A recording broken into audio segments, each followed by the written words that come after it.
sidelines for a long time. Now I'm finally getting in the game. It's about time. This is my time. This is my time. The only thing I consider impossible is losing. I've been waiting on the sidelines for a long time. Now I'm finally getting in the game. It's about time. This is my time. This is my time. The only thing I consider impossible is losing.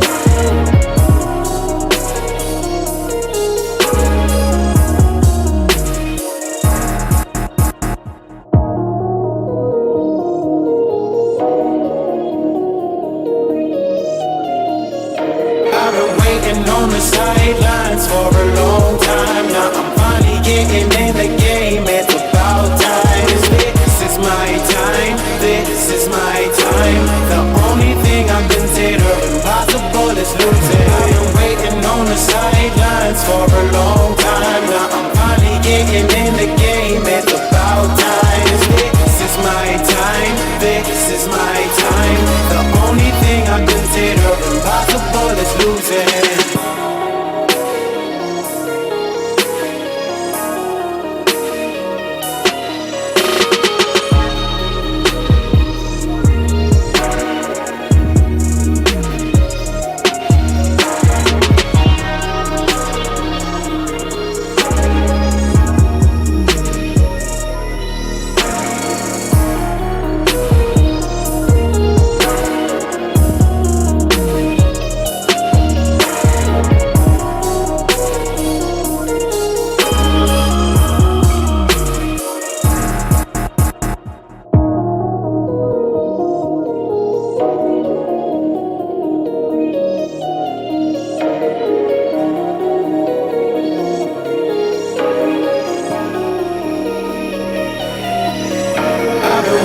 On the sidelines for a long time. Now I'm finally getting in the game. It's about time. This is my time. This is my time. The only thing I consider impossible is losing. I've been waiting on the sidelines for a long time. Now I'm finally getting in the game. It's about time. This is my time. This is my time. The only thing I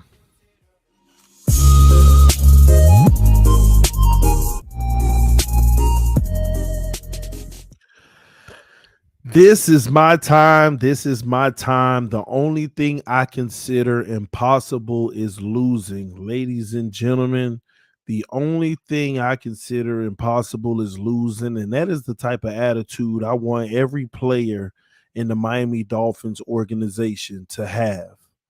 Once again, the only thing I consider impossible is losing.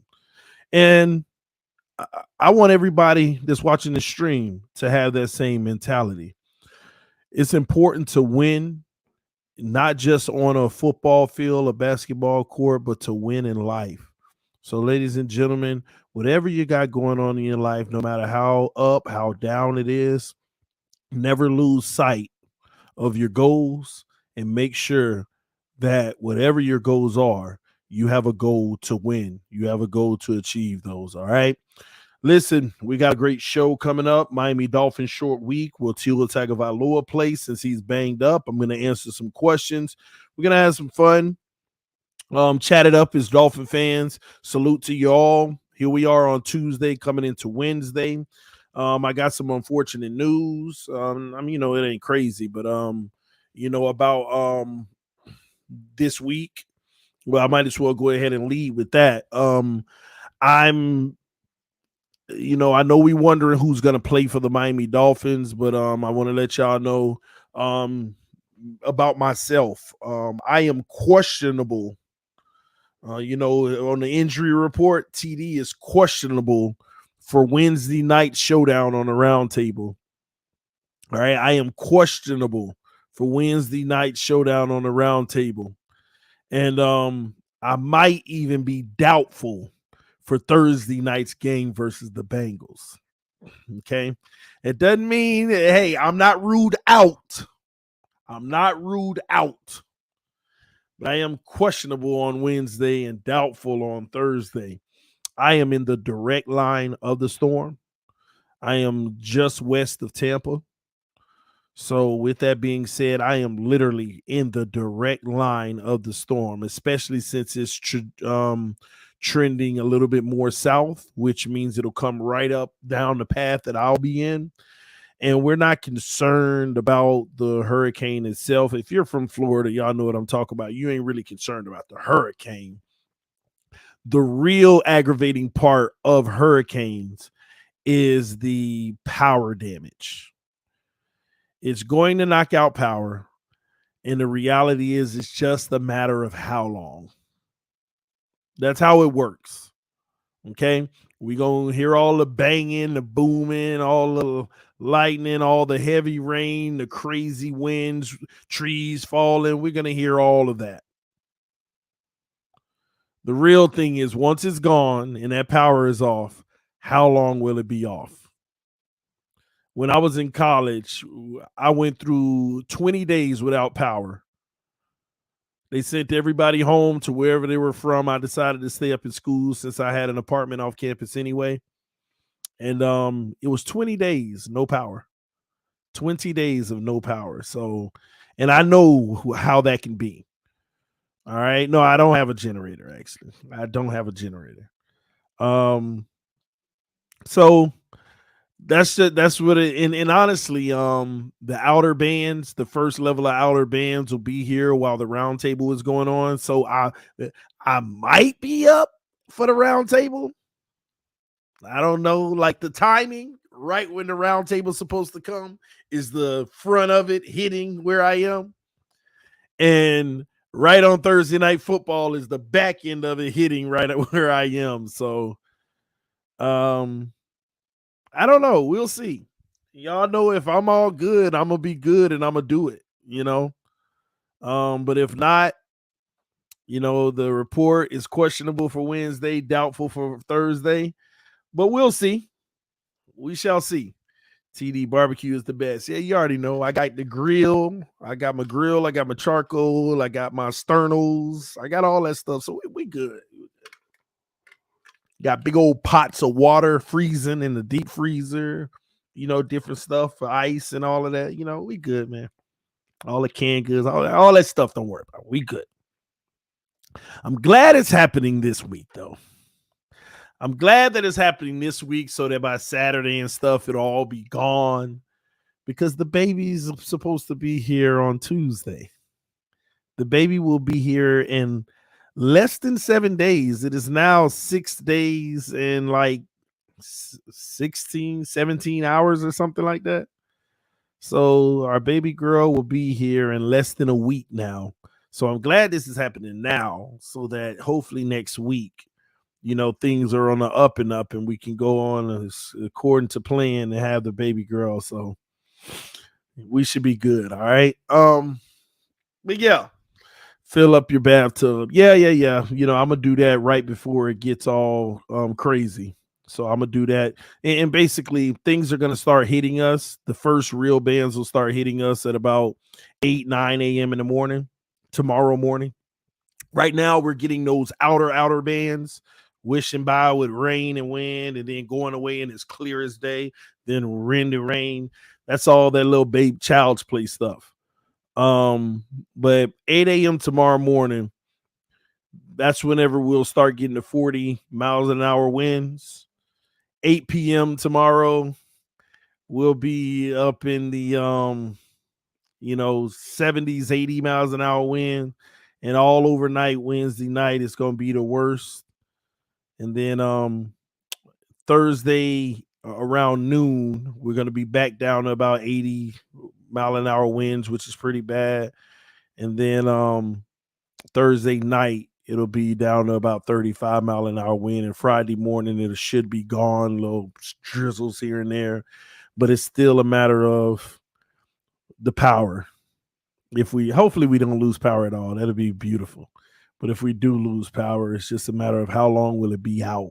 So that's always the issue with hurricanes to me. Yeah, that power is definitely going out. Yeah, the news already said expect power outages all up and down the west coast of Florida. They even start turning power off this evening for certain areas so that they don't get blown transmitters and stuff. Certain areas have already said we're about to turn off the power so that when it does come, we don't have certain systems that get blown. So that when it's gone, we could turn it on. That's some areas, you know. We'll see. We'll see. All right. Yo, didn't go green, TD. You didn't go green, TD. What do you mean by that? I don't know what you mean. Um, I went to go get a generator today, honestly. Ain't no generators for nowhere to be found. So, you know, it is what it is. Ain't nothing to be found. We'll make do with what we got. We all good, man. It's gonna significantly get weaker because I'm right on the west side of Tampa, like right outside of Tampa. And it's going to hit landfall and drop from a category 3 to a category 1 almost instantly once it get over land. And it's still going to be a little rough, but we'll be fine. All right. But yeah, anywho, man, let's go ahead and get into this Dolphin talk because I don't know, this might be one of my last streams in a little minute, man. Yeah, that's crazy though. That is a reality. This might be one of the last streams for a little minute. All right. But with that said, I want to go over something with you all real quick because we do have a sponsor for this show, which is pretty dope. Mojo, once again, sponsoring TD Fans Talk for this show. So again, y'all show your love and support by going to download the Mojo app, playing around with the app so that you can get used to it and how it works. It's pretty cool. I know I've already went over all the details in regards to what Mojo is, but I want to go through some of the guys whose stock has risen or fallen. I want to see how Tua and those guys did coming off of this game that we just had because we need a lot of these guys' stock to go up. Now, Tua, from a production standpoint, didn't have crazy, outrageous numbers, but at the end of the day, the stock, I mean, he played a great game. So I definitely wanted to see if his stock went up. Let me share my screen real quick, and then we'll go ahead and get into some of the meat of the conversation. But yes, here we go right here. I want to go to the quarterbacks. I want to see how Tua's looking. Jalen Hurts went up to $47.28. Ooh, Tua is definitely rising. Last week he went up to 33. Now he's 38. This is crazy. Though. In 1 week, he has a 16% increase in value. This month so far, 36.5% increase in value. Tua is climbing the charts, y'all. And the beautiful thing about, man, I can't wait today, man. They make me mad, man. They need to go ahead and expand to Florida. So if you're in Jersey, make sure you're able to actually invest in the market. But anybody can download the app. The link is in the description of the video. Make sure you go download the app. But look at this, man. Tua stock is rising. 36.5% increase in a month to date. That is huge, man. Every $100 you invest in Tua, you got about $136.50 right now. And this is how the market works. And this is his long-term trajectory. So all those people who believe in Tua and his long-term, man, there is no better time to invest in him. He's definitely doing his thing. He's catching up to Mac Jones, who's been up there, but Mac Jones' stock been falling. Mac Jones is look at that, man. Mac Jones' stock been falling. Ooh, he was at 48, and now he's at 42. Mac Jones having a rough go at it. Yeah, he having a rough go at it, man. So some of these quarterbacks, man, Zach Wilson coming back this week. This is something people are probably going to try to invest in because they hoping that he comes back and balls out. We'll see how that goes. I'm gonna be interested to look at his stock after this week. I want to also go to Jalen Waddle. Look at Tyreek. He the top receiver in on the market. Top receiver on the market, man. Look at Tyreek. Even his stock has increased in the last month 8%.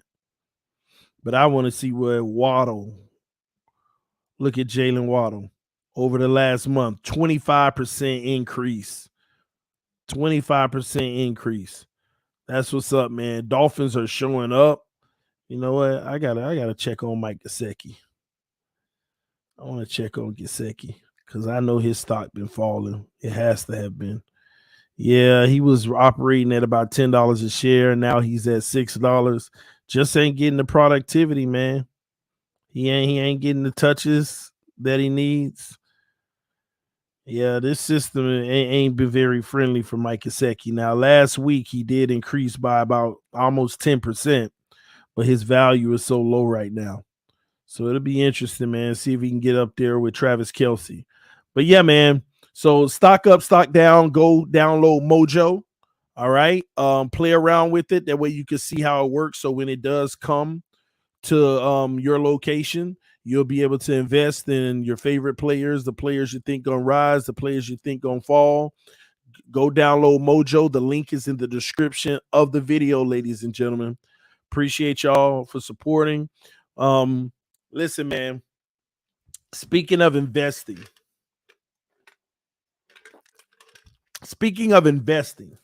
if the Miami Dolphins win this game on Thursday, they need to invest in going all out this year on this team.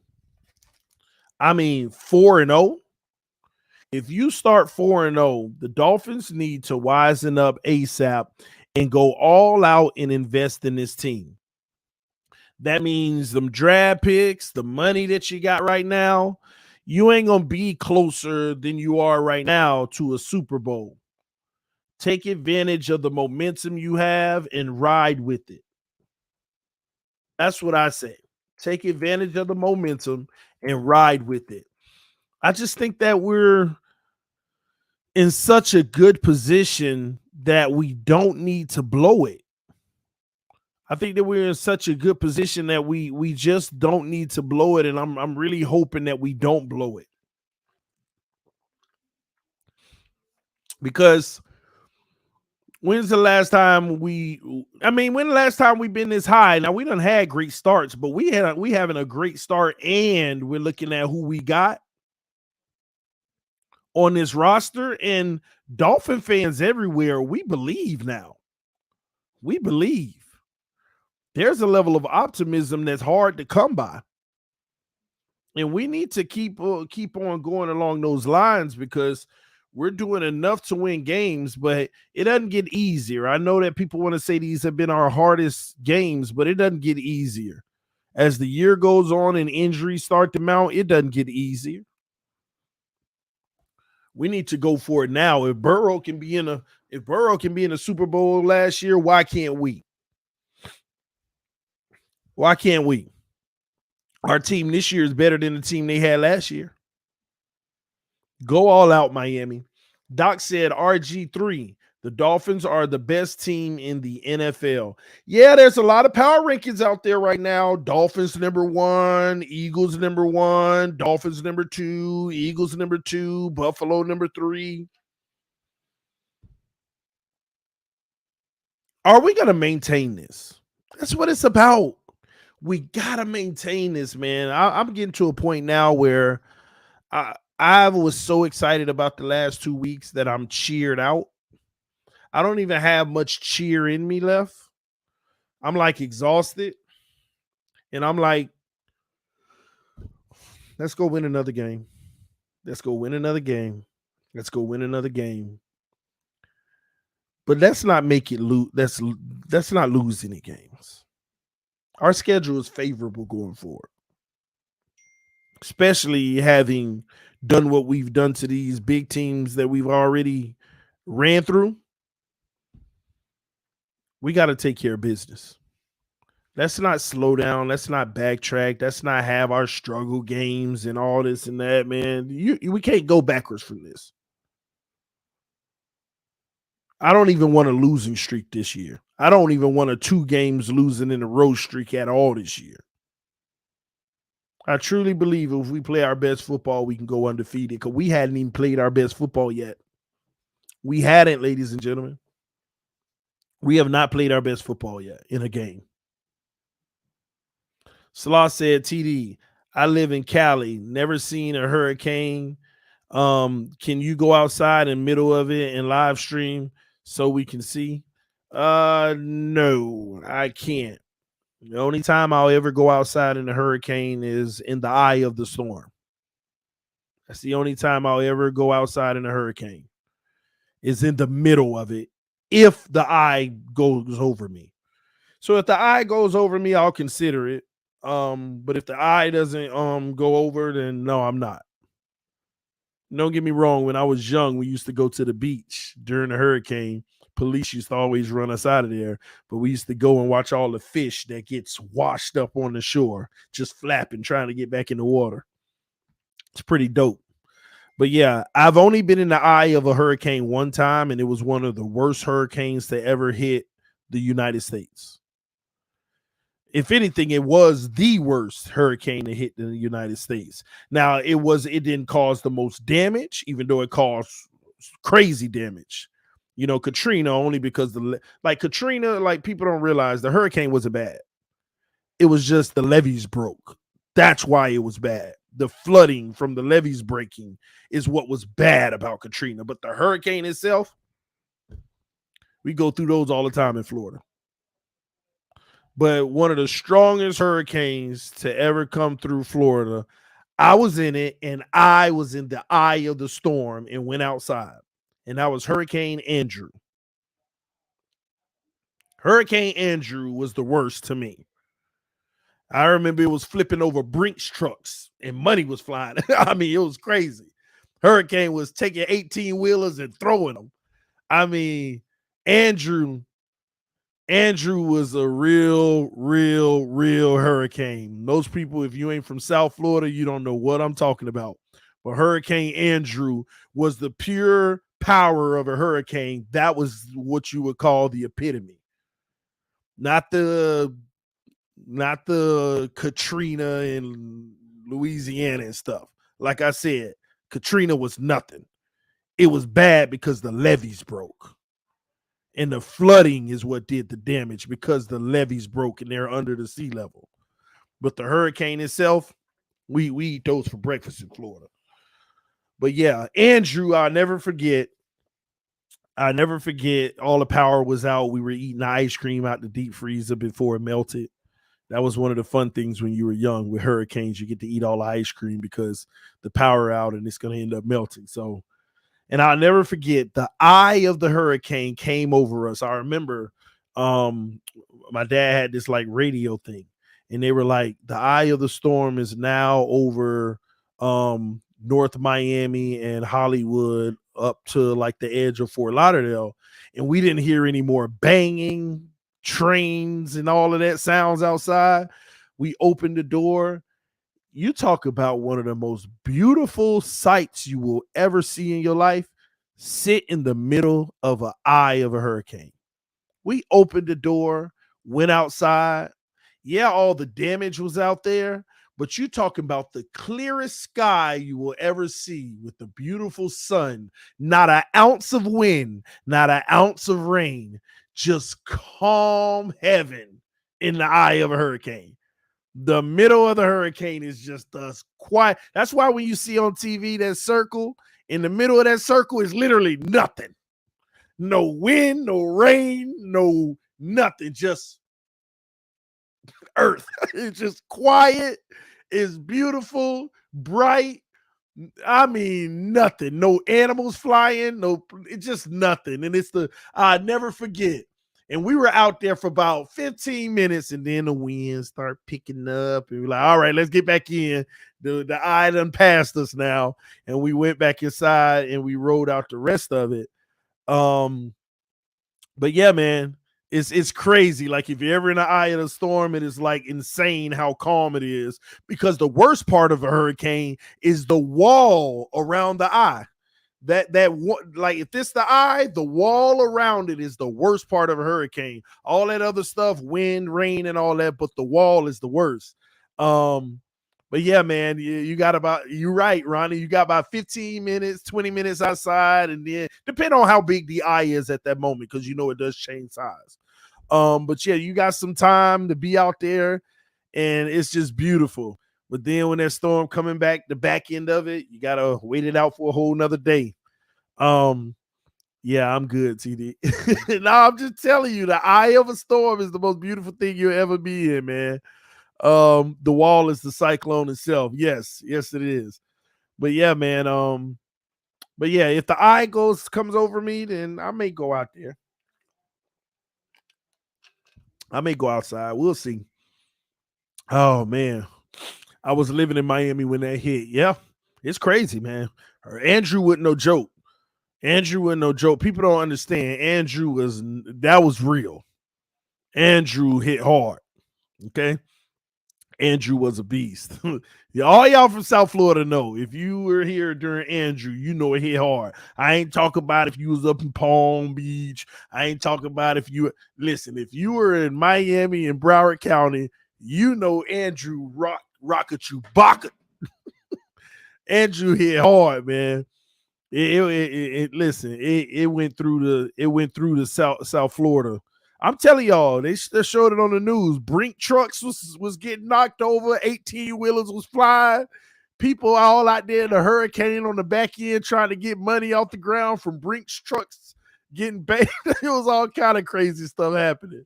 Looting, but that's what they're gonna do in Miami, boy. If it's bad enough, man, people gonna use that as an opportunity. Ooh, this one did damage. Let's get down to the shopping strips, the art district. Let's go get this cash. Where people loot because they know the police ain't gonna be out there. The police ain't gonna be out there. They not, man. So it's crazy, man. But yeah, I was too young for Andrew, 5 years old. Yeah, man. Andrew, we left when that came through. Yeah, if most people should have left, but I don't remember like death toll wise stuff like that, but I don't think it did so bad that it was a crazy death toll or nothing like that, but it did a lot of damage. Trees, roofs, like vehicles shifted, all kind of stuff. All right. But yeah, man.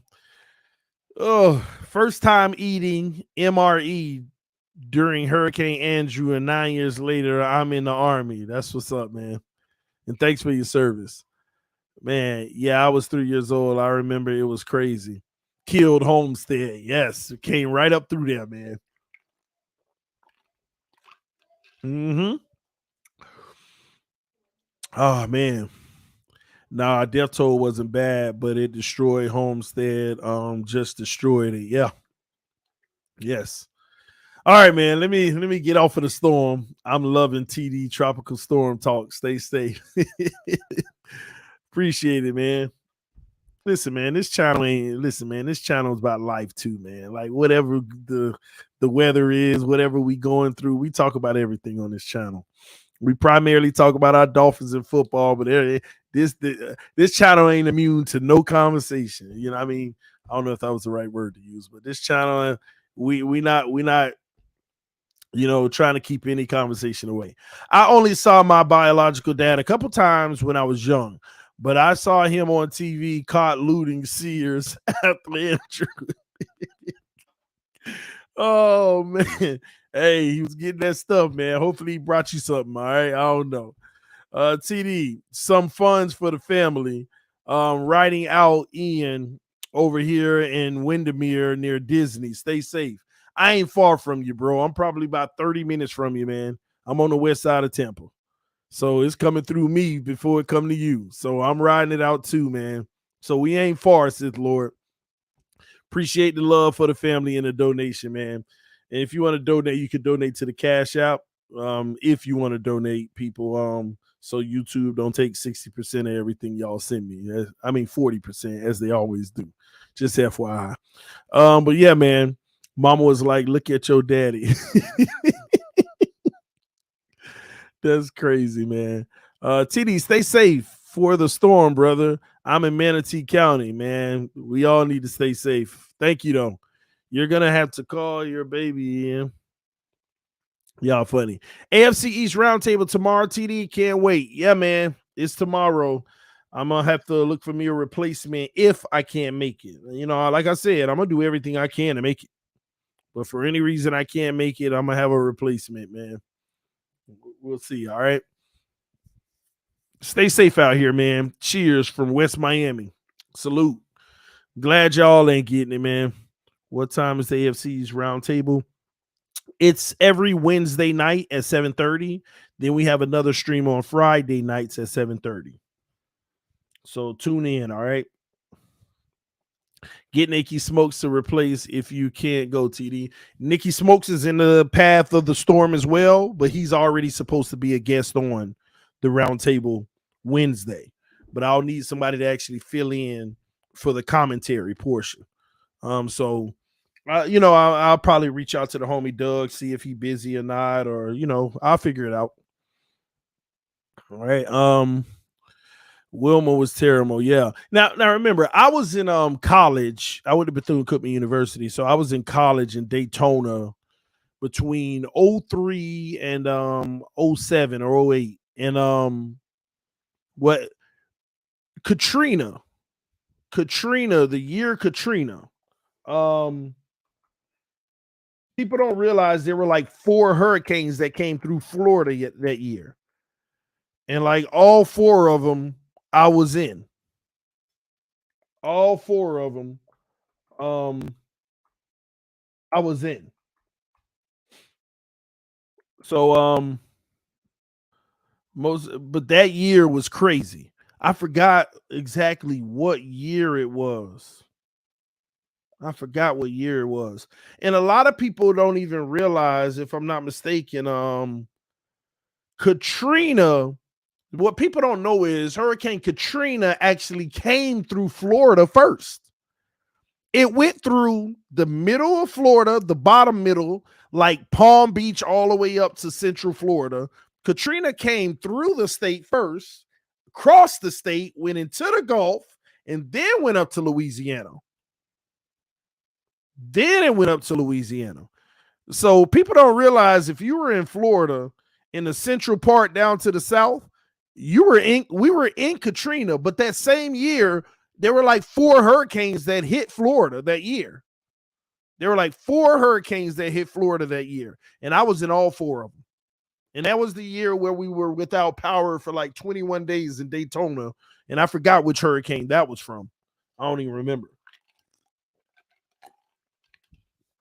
Yeah. Oh, the wife in here. The wifey in here hanging out. She been freaking out, y'all. But she don't know nothing about this hurricane stuff. You know, they do tornadoes in Texas. I told her, y'all, it'd be good. She nerve wracked. She's like, what if the power don't work and I gotta have go in labor or something? Baby, we gonna be all right. You know, I might have to get my gloves on and be a doctor for the night. Oh man. Let me see. West Coast Florida and direct lining, prayers up. Appreciate you guys. If you're still watching, babe, they said congrats to your Cowboys. But congratulations. Oh man. Hurricane Wilma, that too. Category 4 ain't no joke, TD. Okay. It ain't. I ain't say it was. If you talk about this hurricane coming now, yeah, it's going to be a 4 right out the coast. Soon as it hit Tampa or Brandon, it's going to be south of Tampa. It's going to be a 3. And about 8 hours later, inland, it goes straight down to a 1. I'm going to be in that 1 area, which is still going to be. And the problem that they're worried about is the fact that it's going to be over a foot of rain. And in certain areas, that's not good at all. So we'll see. It's really just the power Making sure that that's not on off too long. OnlyFans Hurricane Edition tonight. Oh man, I'm not even gonna shoot that one. I'm gonna be safe, y'all. Yeah, y'all. Don't forget. Don't forget. God got TD back, man. God got my back. He look out for our family. All right. And anything he want us to go through, we accept. All right. TD, I'm in Central Florida, Lakeland. Not sure where you are, but stay safe. You're in the path as well. You're Night Wolf. You're in a direct path of the storm as well. Then, so because that's where it's gonna be.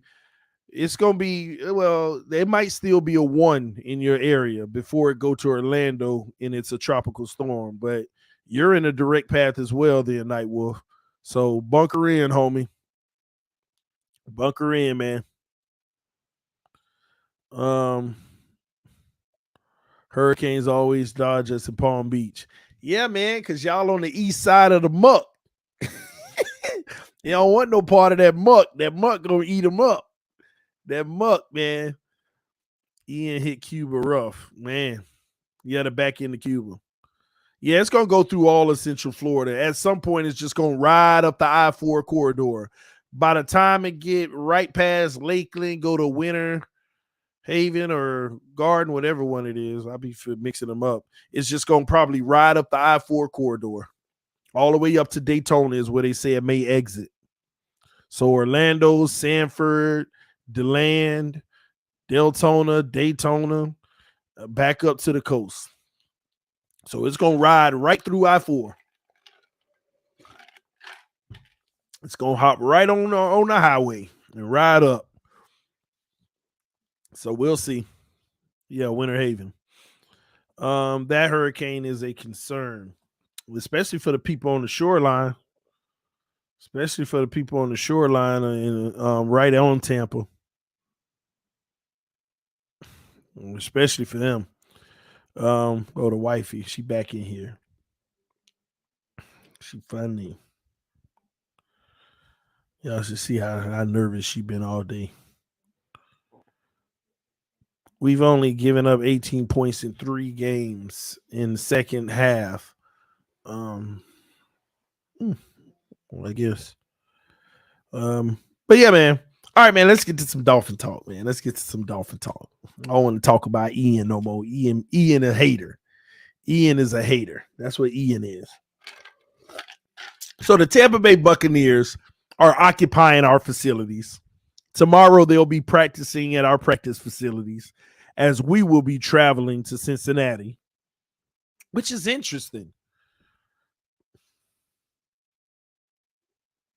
That's interesting to me. Our team, they might be traveling tonight. They might be traveling tonight. Unless they're going to take the long way around over the water to go to Cincinnati, because they sure ain't going straight up through Florida. So we might be traveling tonight or tomorrow. We leave out of Miami, but they'll be going over the water on the East Coast, probably going up through Georgia and then heading towards Cincinnati. TD, seems like lots of the family in Central Florida ever thought about doing meetup at a sports bar to watch a game. I've always thought about those things, and I may do it one day. I just gotta wait for the right time when things calm down. We got a kid on the way, all that stuff, and then when the baby's born, I'm not, I'm gonna be around a lot. Delicate time, so we'll figure it out. Hopefully next year we can start doing certain things like that. Then I got to get with a bar who has great Wi-Fi, because I still got to put my production on. I still got to do my live stream. I still got to do my play-by-play. I want it to be like I'm in my humble abode, but then I got all the crew with me that watch that's from Central Florida. So we'll get something together one day. They want me to do it in Miami too. So we'll figure that out as well. We'll figure it out. Just got to make sure it's worth it and put it on. So It'll be pretty cool. We gotta do something like that. Let's shoot for next year, where we actually maybe a game or two, Central Florida, at a certain location. We'll all get together because it is a lot of us in Central Florida that rock with me that on these streams. A lot of us. I get that now for sure. What they gonna say when we beat Bills in the cold? Hey, let's just make sure we beat them in the cold first. I'd go TD Fans Talk community, and I'll bring some two and ears with me. Let's go. Let's roll, baby. Let's get them there. All right. We'll come over from Daytona area for sure. If you're from Central Florida, put it in the comment section now. Put a yes in the comment section if you're in the Central Florida area. Put it in the comment section. Daytona all the way to Tampa, 30 minutes either way. In the south or north of that. Yes. Yes, it's a lot of people. Yeah, man. We'll get something together next year, We'll figure it out. I'll get with a nice sports bar or something like that. They got room for all of us, a setup area, Make sure y'all buy me some drinks so that I have to have a designated driver to go home. Oh man. Hey, that's gonna be the requirement. If you come, you gotta buy me a drink. No. I ain't gonna never make it home. I'm straight. Oh man. LA baby. TD, do a live stream with the peoples too. What peoples? What peoples? That'll be dope. Vonjo, you in Central Florida? Just north of Tampa here. Robbie, that's what's up. That's what's up. Volusia, yeah. You on the east. Yeah, I'll probably have to try to find somewhere maybe smack dab in Orlando so that it's kind of fair for everybody. Because most of y'all don't live in Orlando. Nobody really live in Orlando. Like some people do, but most people don't. You all around it. Sanford, DeLand, Volusia, Polk County. Y'all know y'all all in them all around cities. Man, Uber TD home. Nah, TD, I'm in South Florida. I know most of y'all are. Number 1 in QBR, 93. That's good. That's good. Dallas used to live in Fort Lauderdale. That's what's up. TD Fans Talk, even the people who aren't from Central Florida, it will be the hot spot for us when we visit. I'm in Florida all the time. That's what's up, man. Bahamas here from North Mississippi. TD, I'm in South Florida. TD, stay safe, man. I am, y'all. I'm gonna stay safe. Anyway, man, time to get down to it because my haters gonna be in the comment section talking about 45 minutes and we ain't talk Dolphin shit. I'm unsubscribing. Tua's banged up, man. Everybody's gonna play. I'm gonna make this a quick version. Tua's banged up, but everybody look like they're gonna play. We should be good to go in that front. We got a short week. I know the all 22 came out. We may look at it a little bit tomorrow if I'm able to. Again, we got the storm coming. I just want to be able to stream this Cincinnati game, but we'll see. But yeah, this team, they need to beat the Bengals. They need to beat the Bengals. The Bengals started out rough this year, but they got their victory. They just got their victory. We need to beat the Bengals. If I'm not mistaken, the Bengals don't have all those narratives that everybody else had. We kind of struggle with New England, truth be told. Baltimore, everybody want to talk about what they secondary didn't do. Buffalo, everybody want to talk about the fact that they didn't have a secondary. Cincinnati, from my understanding, they are who they are, and there's no issue. Let's go make a statement and kick they behind on the freaking road in front of the whole country on Thursday night, in front of everybody, in front of everybody on Thursday night. Cincinnati did what they had to do versus the Jets. Joe Burrow finally had a great game, 275 yards, 3 touchdowns, no interceptions. They want to come out and say, you know what? It's time to cook. We back to form. Let's do what we need to do. That's their mentality right now. We done worked out the kinks. That's their mentality right now. And we need to change that. We need to make them 1-4, and we need to go 4-0. I mean, we need to make them 1-3, and we need to go 4-0.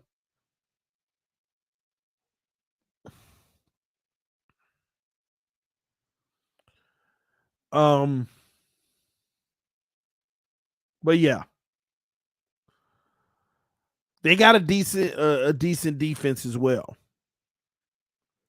Our defense will be challenged. You're gonna have Tyler Boyd, T. Higgins, Jamar Chase. See, they got a 3-headed monster over there.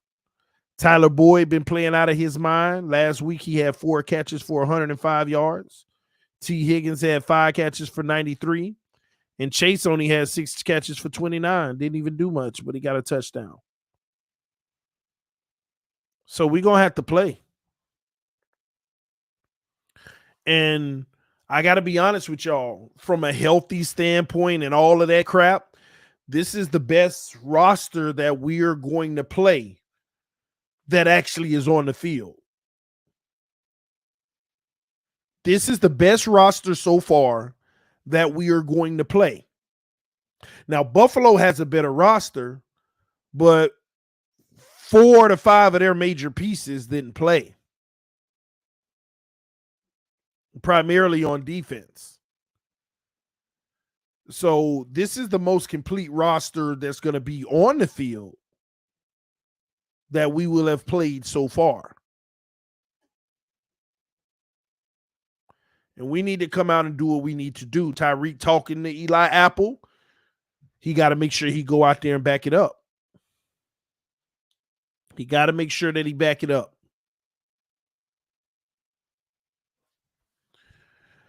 You're just giving Bills fans the bait by saying that, listen, I'm just telling you what everybody is going to say, what they're going to perceive. We came and we did what we needed to do. I don't care what the circumstance is, and you take that and you move on to the next week.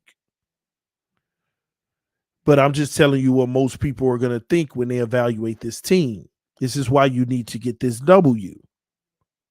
This is why we need to get this win. We got to get this win. It's important. Their O-line is still questionable. 7 sacks. Look it.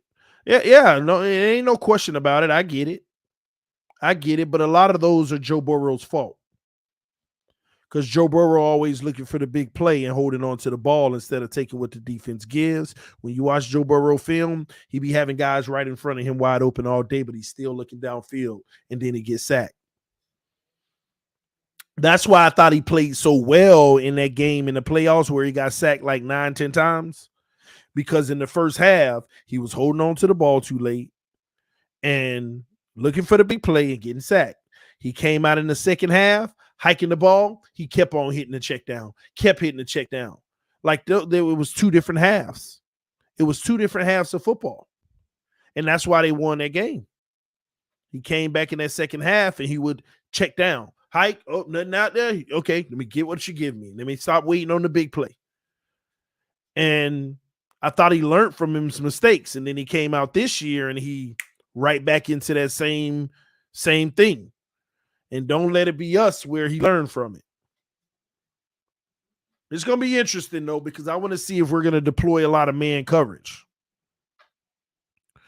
because this could get very dangerous for us. We'll see, because this team actually wants to try and run the ball. They want to actually try and run the ball. I don't know how successful they'll be against us, but they want to try. They want to try to keep that balance. Who can do it? Who can do it? You. You didn't do a question mark. Who can do it? You. I guess. I don't know. Yeah, me, I guess.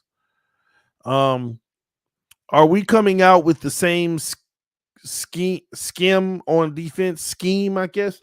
I don't know, man. Listen, defense playing well. Well, let me tell you something. It ain't Josh Boyer ain't doing good. I don't. Let me be honest with y'all. Josh Boyer is not doing good at all. First of all, we're last in the NFL with yards given up. We're ranked 32nd on defense with yards given up. 32nd. Now I understand that, hey, we don't give up as many points, but still, at some point, like for Buffalo, I like what we did. You know, you want to run that kind of scheme, but you can't. You gotta no. We gotta be better than that on defense. Basically, we get like teams kept getting first downs, but then we would execute real well in the red zone. You can't bank on that happening forever. You cannot bank on that happening forever. So we got to be better. We got to be better. I'll leave that at that. Oh, this is going to be a fun game. Alabama versus LSU rematch. Also, Tua was banged up entering the college game, and he still balled out. Hopefully, we get a W. It's the NFL now, baby. But this is a huge game. This is a huge game.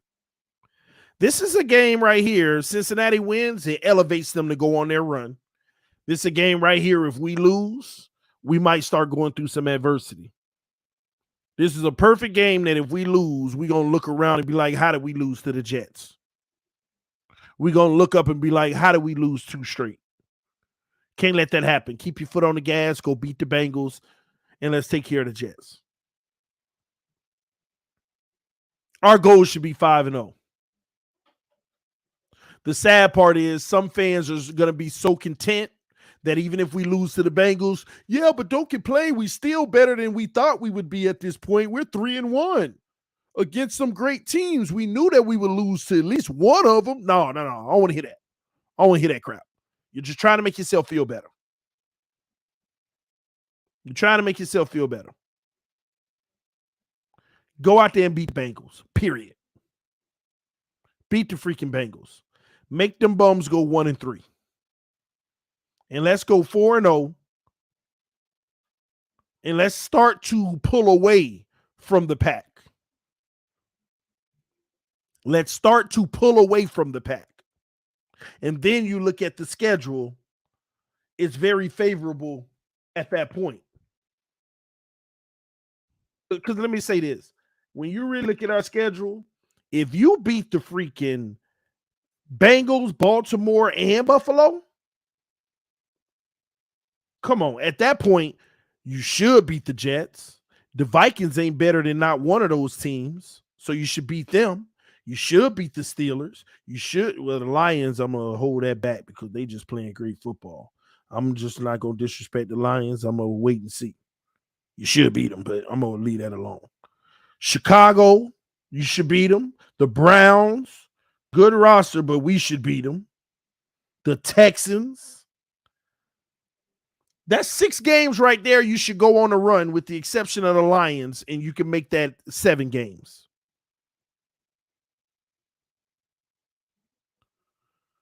That's 7 games that you go on that run with 7 games.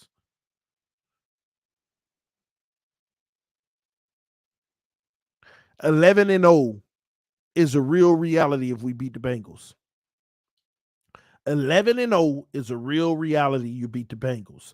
And if you go 11-0, you already in the playoffs with 6 games left. And don't come for me. Calm down, bro. Stay humble. Stay humble. Come on, man. You already talking about 11-0. Chill, bro. No, don't come for me. If we beat the Bengals, you can't tell me all 7 of them teams I just named, we shouldn't be the favorites and we shouldn't beat them. You beat the freaking Bengals, we should be going 11-0. And then the back end of the schedule, we'll see what happens. You got San Francisco, the Chargers, the Bills again, Green Bay, Patriots, Jets. And the Patriots, Jets alone means you should win 13 games. The Patriots and Jets being the last 2 games should be 13. The only difference is, we're probably clinched by that point. So maybe the Jets, we don't play everybody at the end of the season. But I see 13 wins on our schedule at this point. And between San Francisco, Chargers, Buffalo, and Green Bay, even if you went 500, you can get 15 wins, Miami. Be the number 1 seed in the NFL, have a first round bye, and start from there. You couldn't have dreamt it any better. And that's really doable. We finna smoke the Bengals. Tua is going to play NW. I'm good with acronyms sometimes.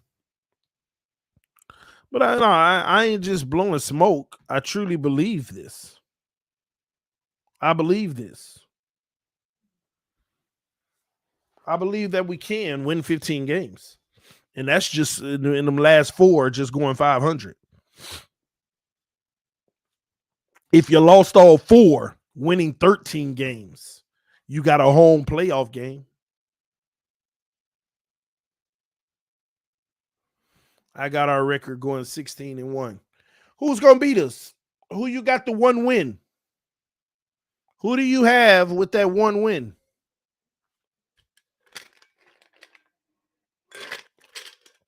Who do you have with that 1 win? Be careful who you pick. Be careful who you pick. But who do you have with that 1 win? Buffalo? It's not good. That's not good. Let me tell you why. I'm going to keep it 100 with you.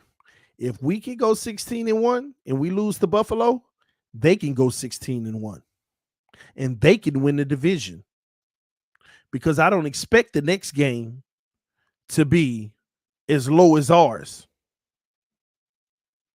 I don't expect the next game to be as low as ours. They're going to put up more points in the next game. So are we. But still. And then if you want to do it based off of strength of schedule, for the first time, I think they got a tougher schedule than us. Because the teams that they play that we don't play, the Chiefs,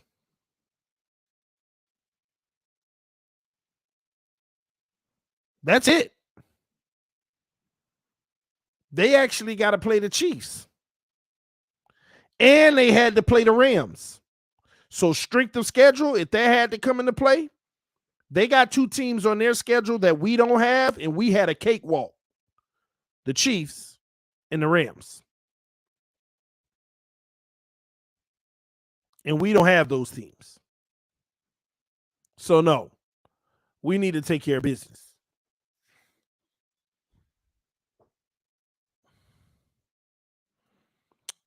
They're going to lose to Ravens. Well, I hope so, right? I hope so, right? I know we just saying they are, but I hope so. That'll be nice. Green Bay, not a cakewalk. Yeah, I agree. But we play Green Bay too. They do too. But here's the deal. I know y'all saying the Ravens gonna beat the Bills. I don't want things to fit the national media's narrative to diminish what we did. Let me tell you why. If the Ravens beat the Bills, all they're gonna say is, see, all them teams just like each other. So it's not that impressive what Miami did. That's what they're gonna say. If the Ravens beat the Bills, oh, well, the Ravens playing better than the Bills. So it really ain't that impressive what Miami did because they barely won. That's what they're going to say. Then they're going to bring out all the injuries in the secondary. They want to use that, but they're being cautious using it because they're waiting on that one team that's really good to knock us down. Let me tell you what the national media waiting on. This is what they're waiting on. They hoping Cincinnati beat us, or they're hoping a team like the Vikings beat us. They're hoping San Francisco, the Chargers, Green Bay, the Bills' second game, one of those guys beat us so that they could say, oh, see, any given week.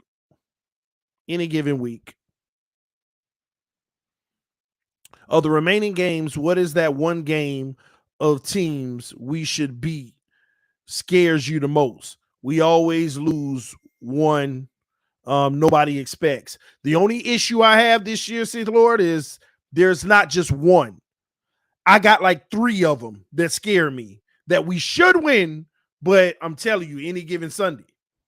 Let me go to it. Let me go back to our schedule. All right, number 1, the Vikings. Everybody feel like cakewalk, but I get concerned about them sometimes because they're an any given week team.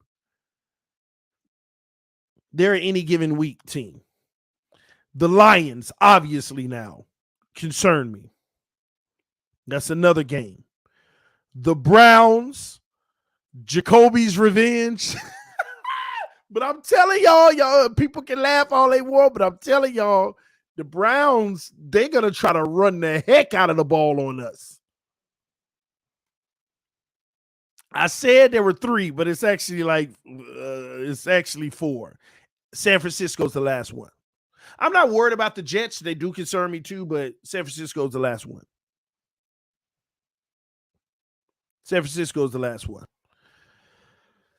Like I said, we need to beat the Bengals. We need to take care of business because I'm telling y'all, this is a worst case scenario for the Dolphins, right? Now, and don't get me wrong. The only thing I don't like about this team right now is that we're one injury away from being a train wreck. Armstead goes out. That's a hard hit. We know we're gonna lose one of those crazy games. Tua goes out. They're gonna go with Teddy. They're not gonna put Skyler in, and that's not good either. We're an injury away. Tyreek goes out. We back to last year. We don't have that threat. Now teams can hone in on Waddle. Waddle goes out. Same situation. Those are those 4 guys, by the way. Those are the 4 guys. Any of them get hurt, it could be a tough situation.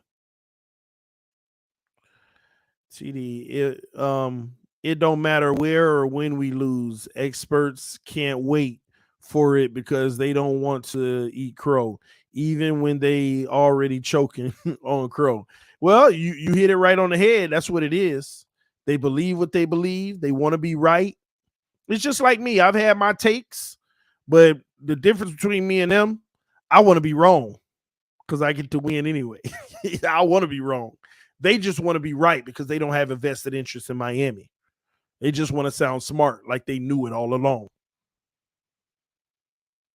So, TD, they cancel practice tomorrow. Who? The Dolphins? The Dolphins cancel practice tomorrow?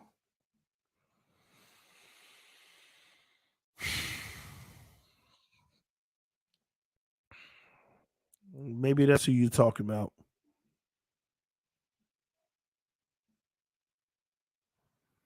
I hope not. Let me tell y'all, one day of practice, they flying out early. I figured they were flying out early, but man, I'm gonna be honest, that's not good. Even though we got to get healthy and we banged up, but um,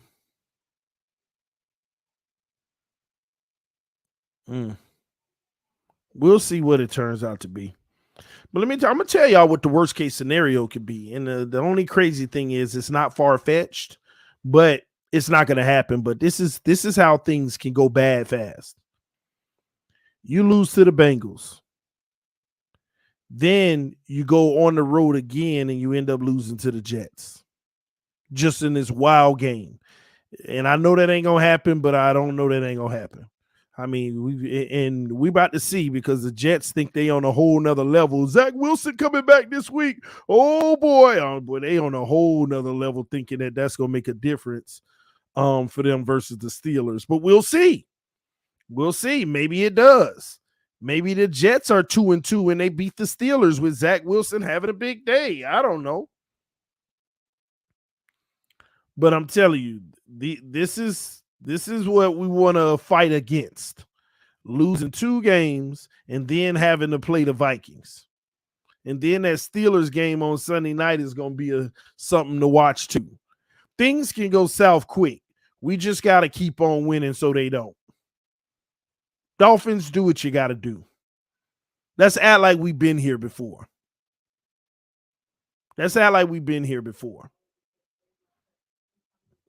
Because Dolphin fans need to realize these games aren't gimmies. They're not. The Bengals game certainly ain't a gimme. The Jets game, it ain't a gimme, but we need to win. And we should win, but it ain't a gimme. Those were two of Tua's roughest games last year. One of them he threw a pick 6 in. Vikings game, it ain't a gimme.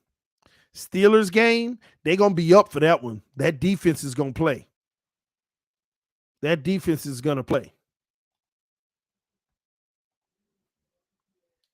And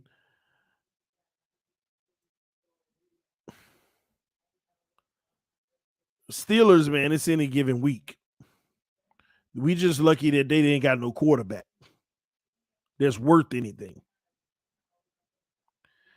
Then you talk about the Lions game as well as they're playing.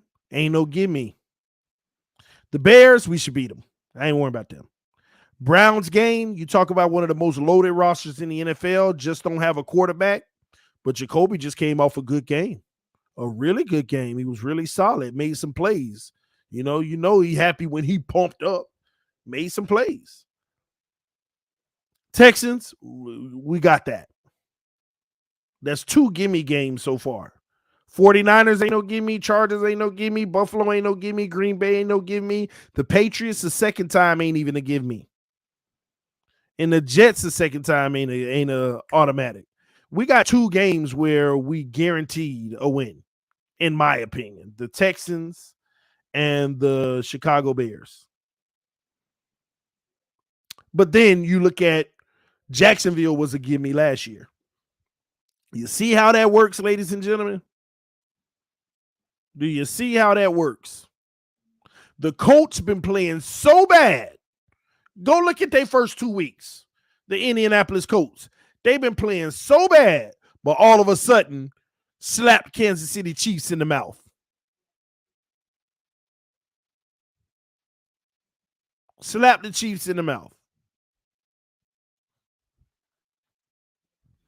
So I'm telling you, man, ain't none of these games. It's any given Sunday, any given week, and it's a long season. Waddle out here limping every week. Nobody talking about it. X out here laboring an injury, playing through it. Armstead out here got an injury, playing through it. Now Tua got 2 different injuries, playing through it. Along with a whole bunch of other guys that got injuries, but playing through it. Don't let these things linger, get aggravated, miss a game or here and there. We got a long season, and things can get rough quick. We started 3-0 in 2018, and we're talking like we are now, like we were the best thing since sliced bread, and then fell on our face. I don't think that's the case now at all, but no game is a gimme. I agree. I remember 2018, we did start the same way. Same way.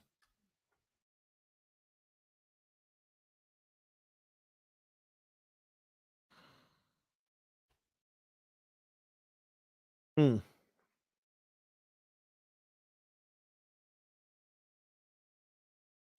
Hold on. Kohu is banged up. Man, we got a lot of people banged up. We got a lot of people banged up. It's funny. I'm going back to that 2018 season. And here's what's funny. This is how we nah, it wasn't 2018. Hold on. What year is this? Give me a second. Yeah, I think we started 2-0 that year. Oh no, I'm on the wrong one.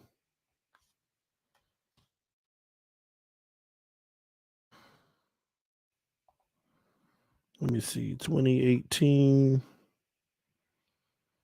Yeah. We beat the Titans, we beat the Jets, and we beat the Raiders. Then we got spanked by New England 38-7. We got spanked by the Bengals 27-17. We beat Chicago. The Lions beat us 32-21. The Texans beat us 42-23. None of these games even close. We beat the Jets. Green Bay beat us 31-12. The Colts beat us. We beat the Bills. We beat the Patriots. The Vikings beat us. The Jags beat us. And then the Bills ended the season beating us. And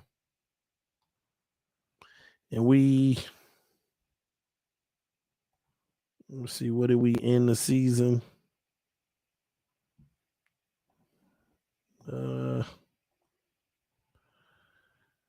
Yeah, we ended the season 7-9. 3-0 starting, we ended the season 7-9. That can't happen. Used to live in Hunters Creek, Orlando. Now I'm in Woodlands near Houston. Man, I miss the 305 and Florida. Yeah, I love Florida. I love my home. CD Howard Hill, you're going to have a hurricane baby. Storms tend to do that. I don't wish that on me, Vic. I don't want that. No, I don't want that, Vic.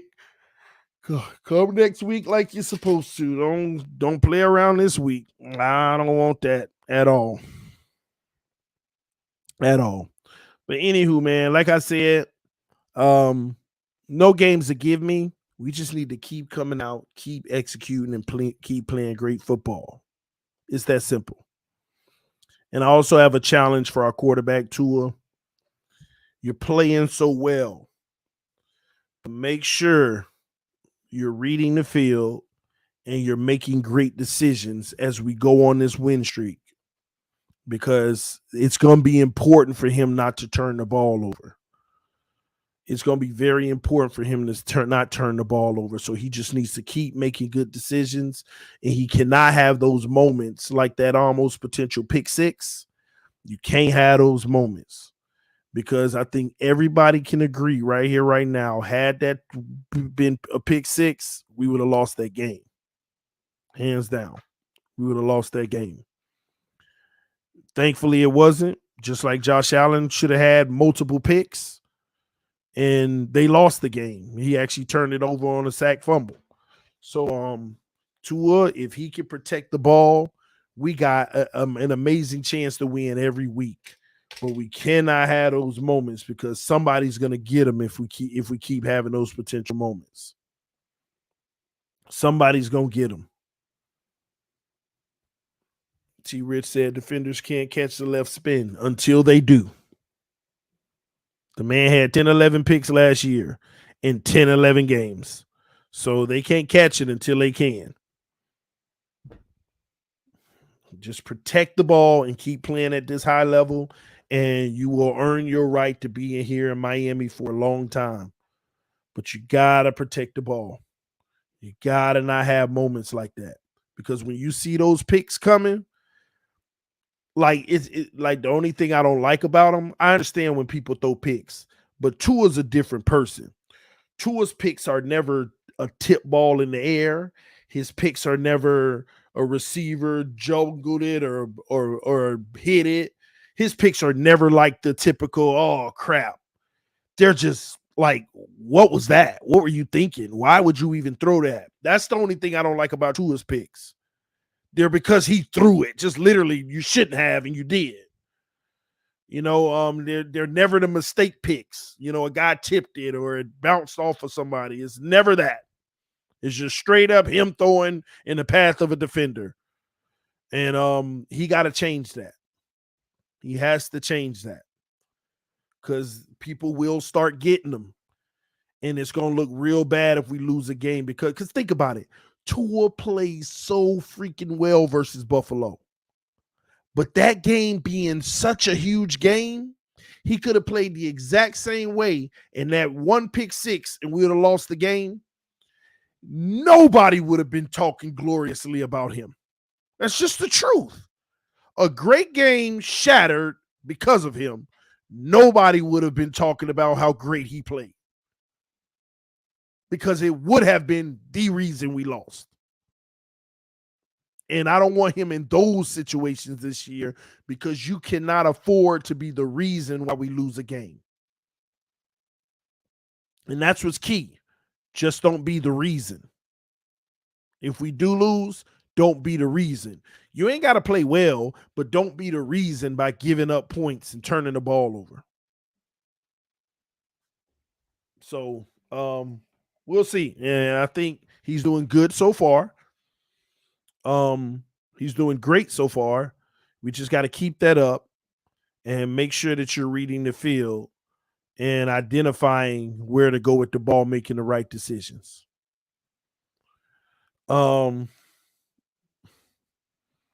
Surprisingly, only TD thinks Tua played great against Baltimore. I'm the only one that thinks that. I find that hard to believe. I think I'm sure other people feel he played great. Because when I watched the film, it wasn't as bad as I thought in the initial part of the game. I thought in the first quarter and a half, he made some plays. The end of the second quarter wasn't great, but that was it. I thought he actually made some plays in his control.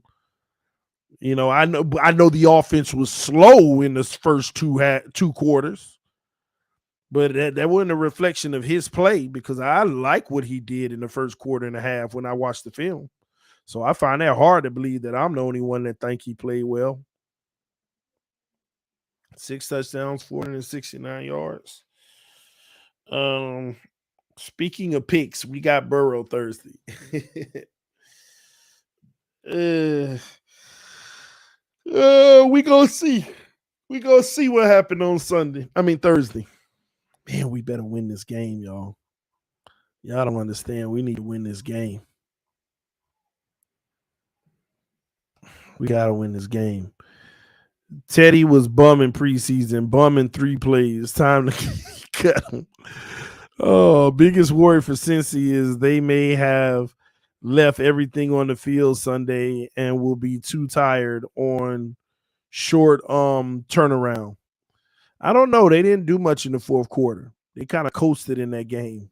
Nobody scored in that fourth quarter. We'll see. Because truth be told, ain't no team got beat up and played as hard as the Buffalo Bills in the Miami Dolphins game.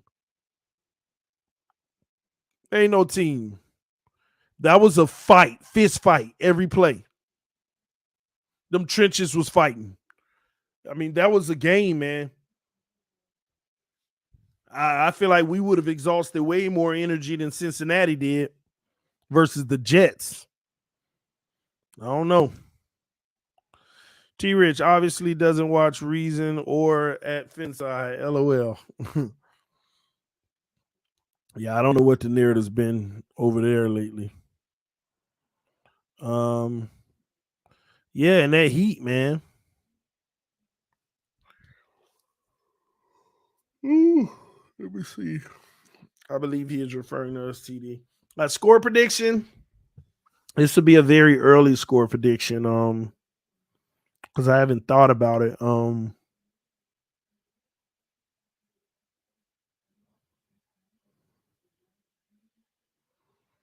Score prediction.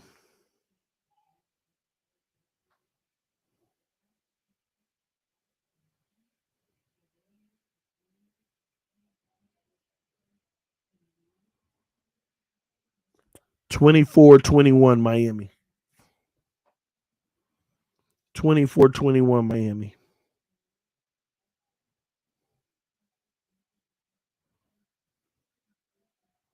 That's where I got it. 3 touchdowns and a field goal, and they're going to score 3 touchdowns.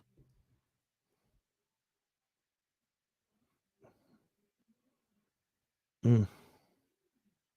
Dang, we better not lose this game.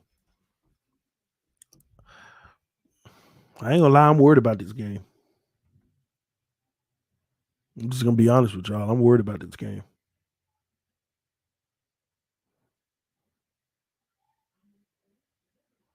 Mm. Because let me also tell y'all something, man. Like zero blitzing, Burrow and the Bengals is Christmas for them. Because Burrow hold the ball too long. And the reason why is because when teams play great coverage out there, he just won't chase. He won't chase. He won't chase. I don't know what his obsession is with Chase, but he won't chase. That man get one-on-one with Chase all day, he putting it up there. He get one-on-one with T. Higgins all day, he putting it up there. You make the pick all you want, but I'm putting it up there. Now we gonna see how Needham or Kohu look versus them guys.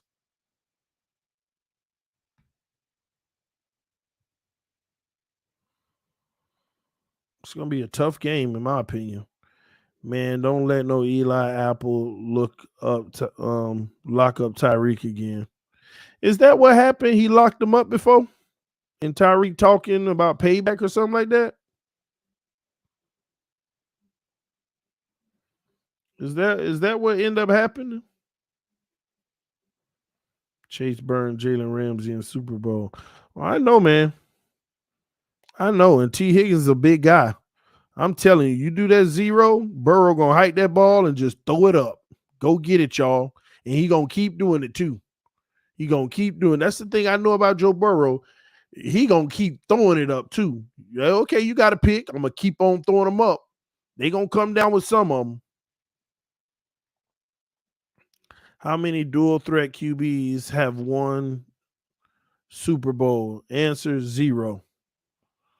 Yeah, I guess. Who's the dual? What do you mean dual threat QBs? You mean guys who use their legs or guys who can improvise and get out of the pocket, like Patrick Mahomes and guys like that? I don't know what you mean by that. TD, look up Tyreek getting bodied.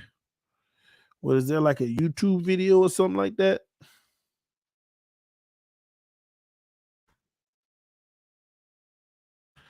Tyreek getting locked up. I see that. Yeah, Eli locked him down. Uh, who was Eli playing for at the time?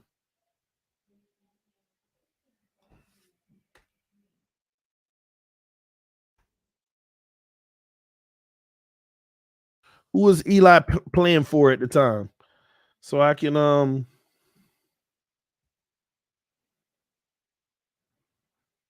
see which game they talking about.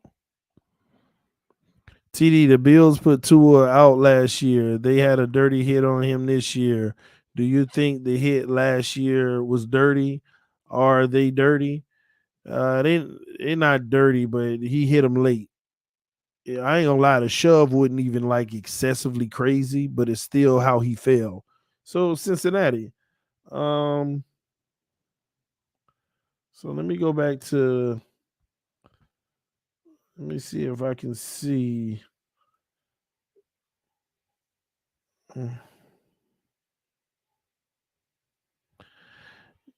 TD, they're talking about the AFC title game.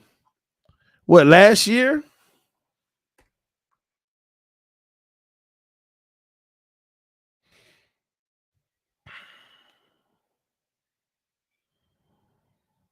Mm.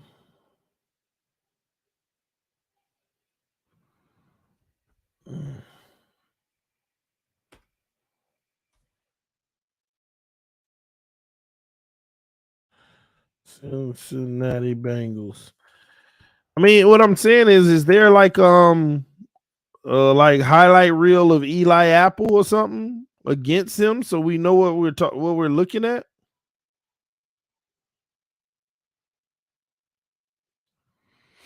I mean, y'all have video of it or something like that?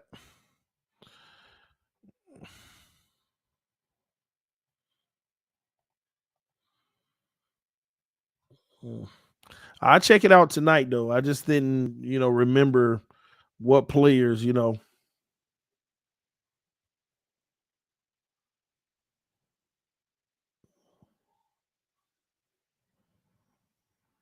Bengals defense trapped the Chiefs in a nightmare.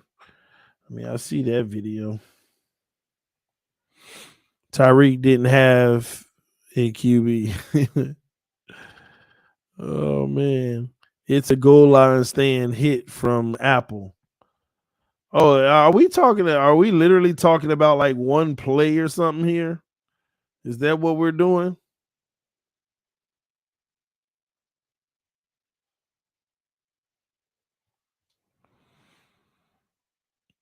There's video of Hill getting dropped. Mm.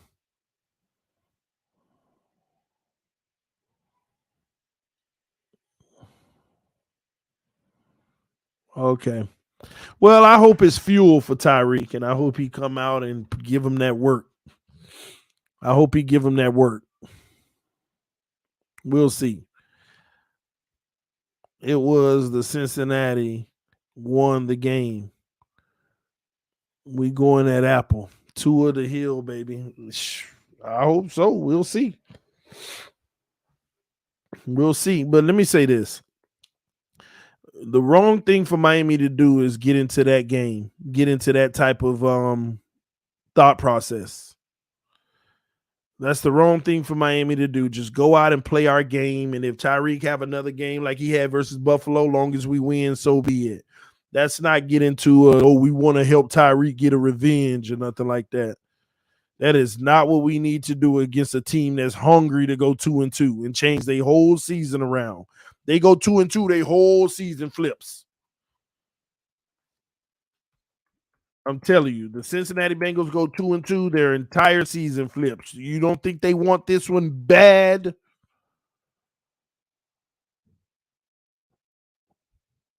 The whole season will flip, man. They want this bad.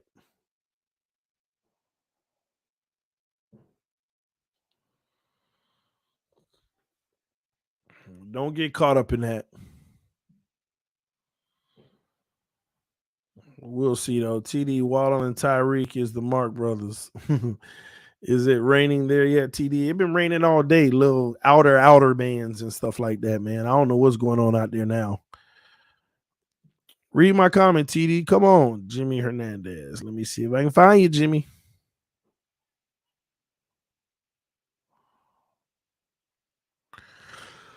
17-0, baby. Undefeated Dolphins. Come on, TD. This group, it is special. We have so many leaders that on Bill's game, they showed leadership and passion. Not only that, with Buffalo, we play a master plan. I agree, man. And let me tell you something. I love when I see clips of Teron Armstead slowing it down. Hold on, calm down, Tua, and all of that stuff. Just take your time. I love those type of things, man. I love them. TD, do you think maybe McDaniel is the mastermind on how our defense is changing for every team? Is he? You know what? I'm gonna be honest, Vic. I still don't know anything yet. We gotta let a lot of things play out. Let me tell you why. Like, this ain't gonna happen, but watch this. You lose to the Bengals and you lose to the Jets. Bam. You 3-2. Nobody gonna be talking about mastermind. Nobody gonna be talking. I mean, bro, like everything that we on a high on now, you lose the next two games, all that goes out the window. And it's like, man, we need to beat the Vikings, man. We don't need to fall into the abyss. So it's early. It's 3 weeks in. They're great, some great teams we played. But even though I don't care nothing about the injuries, that's football. We ain't played the best of the best yet because the best of the best ain't at their best. And that's why this Bengals game is important because from my understanding, they're not really banged up like other teams. Let's go get this win. Let's go 4-0. Then let's start talking about McDaniels starting to look like a mastermind. You know? You seen that Myles Garrett car accident? Scary. I haven't even seen it yet. I need to check that one out tonight too. But yeah, man, still a lot of football ahead. And as good as things are going now, one injury or two, and all of a sudden, whole different situation. And how does our coach operate off of that? I mean, let's be honest. If Tua go down and Teddy comes in, how y'all feel about 3 games of Teddy? Tell me in the comment section how you feel about 3 games of Teddy.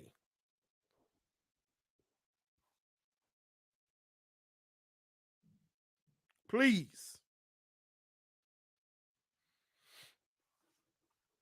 Not good at all. No. Hell no. No, horrible. Teddy let it rip. 0-3. True. But this is my point. Great coaches and masterminds ain't gonna let Teddy go 0-3 in 3 games. You see what I'm saying? So we ain't even seen McDaniel in certain situations yet. Tell me the head coach that comes into a team and inherits a Waddle, a Tyreek, a Gesicki, Armstead, Connor, defense like this. Tell me. And you know what? I'm all for the Flores stuff. I love Mike McDaniel, and I'm riding with him, and I'm happy with what we got so far. But I'm sorry. Let's be honest. If Flores had all of this the last 2 years, you can't sit, no matter how much you hate Flores, you can't tell me we ain't got at least one more win and in the playoffs both years. Flores got Connor Williams and Teron Armstead and Tyreek Hill. You can't tell me. So that's why I don't get all caught up into the guru and all this and that, yet. Well, let's see. Let's see. Let's see. We knew that if nothing changed, the talent alone that we brought in was good enough to win at least another game or two. Off rip.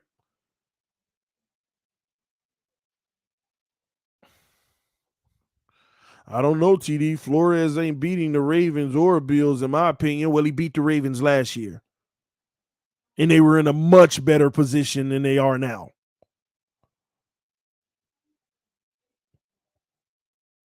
So you see how we throw things out there, but we not being real with ourselves? And Flores was the same guy that had this team going into the fourth quarter versus Buffalo, and the score was 10-3. The score was 10-3. The only thing he didn't have was an offense to help push. It was 10-3 last year going into the fourth quarter in that last game. So, I mean, let's just be honest here. No matter how much you hate Flores, I get it. Some of you hate him. And you hate him so much you can't look at reality.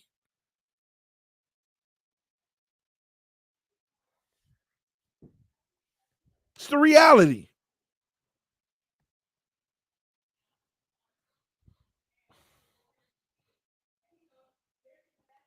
And let's be honest, y'all. Once again, If you go from the roster you had last year, I don't care what coach you bring in. The talent that you brought in, are y'all disagreeing that you at least got another win or two? You had Teron Armstead, Connor Williams, Tyreek Hill, and these guys emerging on defense the way that they are, like the Kohus of the world and guys like that. So you really gonna sit here and tell me that the talent we brought in this year ain't worth at least another win or two? Screw the coach. Screw who the coach is. And maybe we not 3-0 right now. Maybe we just 2-1. But regardless, you can't tell me the talent we brought in alone isn't worth at least 2 more wins. With nothing changing, no culture change, none of that. You can't tell me that. You can't. And that ain't taking nothing away from Mike McDaniel. But I don't know how much Mike McDaniel impacted his team based off of how many wins he can get over 11. This roster was guaranteed to go to the playoffs at 11. The roster alone. I just thought that we were going to struggle early with the coaching and everything, and we might win not 7-9, but 9 or 10 games. But that ain't the case, and that's credit to Mike McDaniel. But let's see how many games he went over 11. This roster alone is good for 11. It's just my opinion, at least. TD, number 1 PFF ranked interior D lineman, nose tackle, DJ Reader is hurt for the Bengals. Will miss a few weeks, including Thursday, being relief for our run game. What relief? What relief? Did we run the ball versus Buffalo? And they were missing 2 nose tackles. I get that he's the number 1 in the NFL up the middle, but again, we don't run the ball very well up the middle. We might spring one for 8 yards here or there, but on a consistent basis, we don't run the ball well. And DJ Reader ain't going to be the end-all be on changing that. And maybe I'm wrong. Maybe all of a sudden, man, we running this rock. We'll see. Tyreek said he joined Miami because of McDaniel. He wouldn't have come for Flo. Now, T-Rich, we've been agreeing on a lot of stuff lately, but that's not skew the truth. Tyreek came to Miami to get the bag. It didn't matter who was here. Talk about he wouldn't have came. Oh, he would have went to the Jets. Like, come on. Well, he was going to choose the Jets because Kansas City wasn't giving him the money. He was going somewhere, and it was only 2 teams willing to trade what they were asking for. And that was the Jets and the Dolphins. So he was going to go to the Jets. The man took the bag. And he also said in an interview, I would never go into the Jets. I would never go to the Jets. So y'all stop listening to Tyreek Hill. Tyreek Hill going to say whatever convenient for him at the moment. If y'all don't know that by now, clear as day. Miami is a better team without Flores. Miami would have been a better team with Flores with his talent too. See, this is the point that I'm making. They are a better team without Flores right now. But if Flores was still here, they would be a better team than they were last year. Just because of Tyreek Hill, Teron Armstead, Connor Williams, and these guys. That's all I'm saying.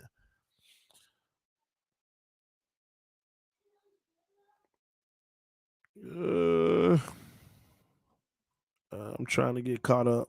Flores was toxic. I agree. Bill Belichick toxic too. He really is. Plenty of his players say he's worse than Flores.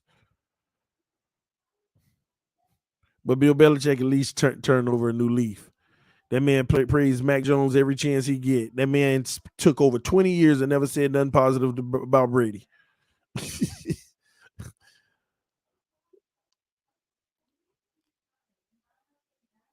And y'all stop believing these lies. Talk about Flores blocked talent from coming to Miami. The only talent he blocked was Brady because he didn't want to do it illegally. Oh man, I missed. That was a comment I was about to read, but then it flew by. I lost it. Freaking lost it.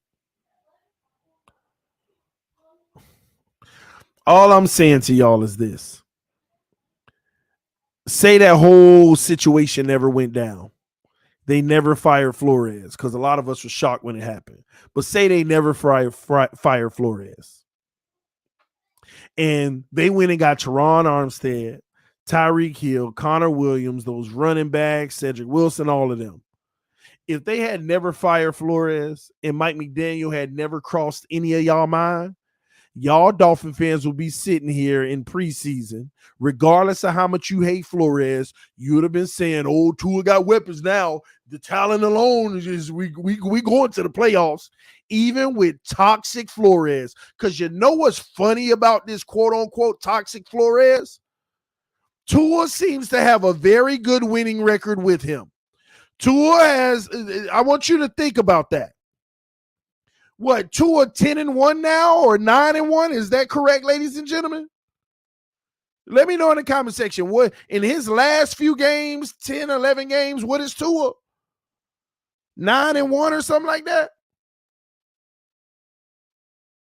Please let me know. Because I know y'all know the stats. 10-1, huh? So you mean to tell me with Brian Flores, the toxic man, without Tyreek, without Armstead, without Connor, without these running backs, without these weapons, the toxic Flores is 7-1 with Tua in the last games, and he wouldn't have been any better this year? You're contradicting yourself. Mr. Toxic Flores was 7-1 with Tua in his last 8 games with Flores. You can't make this up. So like I said, no matter how much you hate Flores, I'm not getting in the way of you not liking him. I'm just speaking facts. If Flores and Tua had the weapons that we have now, we were going to the playoffs anyway. You are hurt in your soul about Flores if you don't believe we would have won. We wouldn't have been playoff bound if Tua would be healthy for a full season with Flores.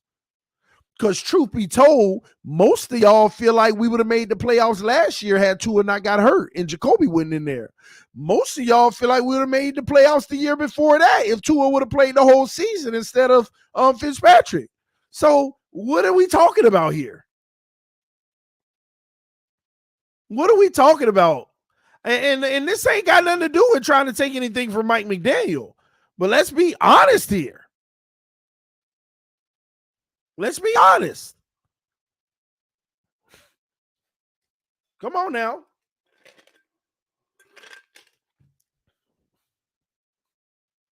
And the truth be told, the game we saw Sunday was a classic Flores game. The defense leading the way, holding the other team score down. Tua ain't got to throw the ball much, 18 times. Another high completion percentage game. You know, he was shooting them 70s and 80s with Flores. 1 touchdown, not too much. That was every week with Flores. That was every week with Flores. That was a classic Flores game we just saw. So, me personally, I'm like, let me see the Josh McDaniel effect. How many wins can you get over 11?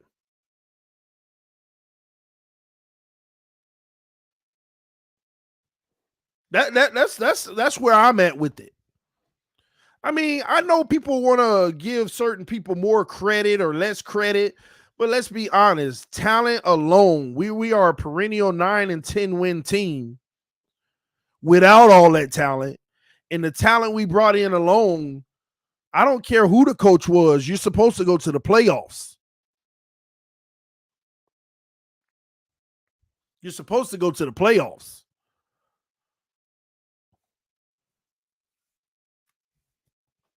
Adam Gase would have went to the playoffs with this roster. Just like he went to the playoffs the year we actually had a decent roster, but Tannehill got hurt. Tua's preparing to miss the Steelers game on purpose. Oh, Lord, stop. Flores would have put Tua as a concussion protocol just because, LOL. Maybe. And Flores had his flaws. He would do stuff like that. Let me see here. Give him credit. Still a snitch. Parker and Hollins eating TD. You know, they some decent receivers, man. They ain't bums, but they decent receivers. Parker had like 140 or something like that yards. Hollins over there looking real good for the Raiders. The receivers ain't as bad as people wanted to make them out to be, huh? But hey, you have some games, you don't have some games. Parker has one good game, and we talking about eating. Well, I mean, what's the issue with that? That's one game away from what everybody else got. What, Tyreek got 2 good games, Waddle got 2 good games. You know, it happens. That's why it's a long season. A lot of the comparisons shouldn't even be happening right now. Shouldn't even be happening. Parker give you 3 good games a year. Maybe right, but we'll see. 2 or 3-0 with McDaniel. I agree. Don't lose to the Bengals. Then you're 3-1.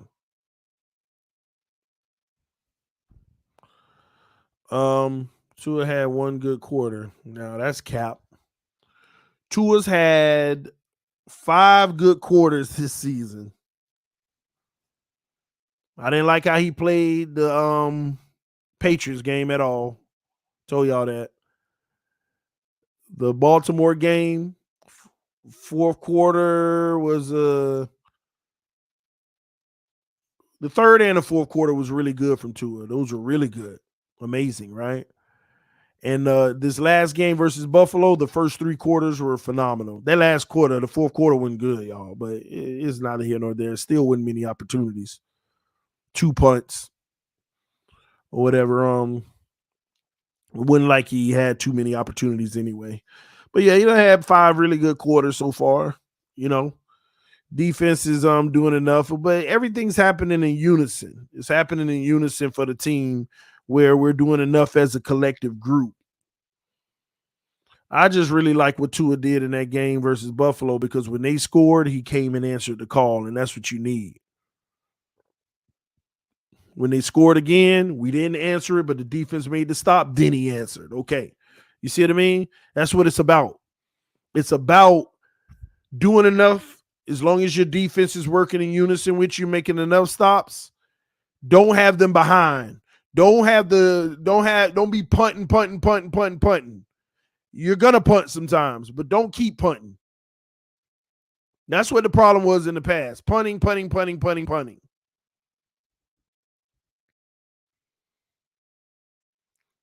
So we'll see. Fourth quarter was the 3rd and 22 bomb with you on about that happened if I'm not mistaken. That happened early in the fourth quarter. And beyond that, remember, you got an entire quarter, man. You don't judge a quarter off of 1 throw. I done seen guys go out there and miss 9 passes in a row and throw 1 good one. What we gonna say they had an amazing quarter? And that ain't even the case with Tua. I'm just saying the overall play in the fourth quarter, when you look at certain things, I wasn't a huge fan of it. The overall play. But again, like I said, he had 3 great quarters. 3.5. That make you feel better? Man, he played a great game overall, though. And 1 quarter don't make you either. It was a great game, period. McDaniel is an upgrade from Flores. We sure hope so. It's amazing how we always, if Flores was an upgrade over Adam Gase was an upgrade over this person. That person was an upgrade over that person. This is typical Dolphin blues. We're going to always over sensualize whoever coming in now because the last one let us down so much because we point the finger at them every time. This ain't nothing new with the Dolphins. Every time we fire the coach, we happy and we got the right one now. And we had these 3-0 starts and all this and that. This ain't nothing new. I'm waiting on somebody to come in and make this the culture long term. Not just 3 games, not just 6 games, not just one season. I'm looking for somebody to come in and give us great play, no drama for multiple years before I can sit here and just think that we got the next this and the next that. This is so typical of Miami. So typical of y'all. And let me tell y'all something. Let's get something straight here. There's only one man that matters in this organization. And y'all need to start paying attention to how his brain is operating. There is only one man that matters in this organization, and you better start paying attention to how his brain, what he's on. And that's Stephen Ross. I don't care if we go to the playoffs. If we lose in the first round, Mike McDaniel may not even be your coach next year. And I hope that don't happen. But this is just a true reality. Let's get that straight. You got all this talent. Stephen Ross won a Super Bowl right now. Y'all lost in the first round. In Stephen Ross's mind, getting to the playoffs ain't no accomplishment. In his mind, if we had a better quarterback the last 2 years, we would have been in the playoffs. In his mind, playoffs is that ain't nothing this year with all this talent and the money I done spent. If we ain't AFC Championship at a minimum, man, Sean Payton, you still available? You got playoff experience. You know what it's about. Y'all keep on glorifying. You better start paying attention to what's in Stephen Ross's mind, not what you think that should happen, because I agree with most of you. Mike McDaniel, I love him. Let's continue to build with them. X, Y, and Z. But you better start paying attention to Stephen Ross. That man done trying to replace Tua every chance he gets. That wasn't just led by no Greer or no Flores. Stephen Ross. And go around here to these channels and ask them. Everybody in back channels know what they have heard, what Stephen Ross said, quoted about Tua. And it's a quote, but this man out of his mouth quoted, Tua sucks. Better start paying attention to Stephen Ross. That's why he has been trying to replace that man. Stephen Ross has been trying to upgrade the quarterback position. You think he all sold on a Baltimore game and a Buffalo game by 2? You think he just sold on that? Man, Stephen Ross is a businessman. He only care about the end result. He don't care about how you got there. You can have all the good games you want. Stephen Ross, you lose in the first round. Because in Stephen Ross's mind, we can have all them good games with Lamar too, but I know I'm going into the playoffs with a dynamic weapon. I'm telling you, man, y'all, man, listen, Dolphin fans, I already told y'all, we keep it 1,000 over here. I like Mike McDaniel. Let's move forward. But Mike McDaniel, I told y'all from day one, the expectation for him to even keep his job, in my opinion, that don't make me right. I'm just saying, to me, based off of everything I know, Mike McDaniel got to do something beyond special, just like Burrow and them did last year. Sean Payton was our coach until all this scandal stuff went down, and Sean Payton said, nah, I ain't come. Now, why you think he offered him $100 million? Who going to turn down a 5-year, $100 million contract? It's unheard of. It's 2 times the money Gruden was getting. Gruden was 10 years, $100 million. This man was offering Sean Payton 5 years, $100 million, $20 million a year. Oh, you a player now. You a player now, making that kind of money. You a top 10 player in top 10 at your position in the NFL as a player. Offering this man huge money. You think that was just for nothing? Then when this Flores stuff broke, Sean Payton said, nah, I'm going to chill a year because I'm getting paid by the Saints anyway. So I'm going to chill, let all that blow over because I don't want to be a part of the lawsuit and all this stuff. And it kind of proves everything that you were going to fire Flores and bring me in anyway. And now Sean Payton come out and say, you know, if I coach next year, I'm open to the Cowboys. I'm open to the Dolphins and one other team or whatever. All right, keep thinking that's coincidence. Keep thinking it's coincidence. We'll see. We shall see. We trade y'all, Jamie. But I will tell you this. This is another reason why I wouldn't be surprised. Because is the better Mike McDaniel can get to a image to be out here playing like this and stuff. Oh, they Chris Greer and Stephen Ross in heaven. We might be able to keep him if he's great, but if he ain't, at least his trade value's up. At least his trade value's up. Baltimore wouldn't have wanted him. Now they might actually want him. I'm just saying. They might actually want him. I mean, like I said, at the end of the day, we need Tua to become the long-term answer. We want Mike McDaniel to be here. But Dolphin fans, stop ignoring everything that done happened around this organization over the last 3 years and keep ignoring it. Stop ignoring it like it's just nothing. I mean, I got people around here still saying we never was pursuing Deshaun Watson. That was always a lie. There are people still saying that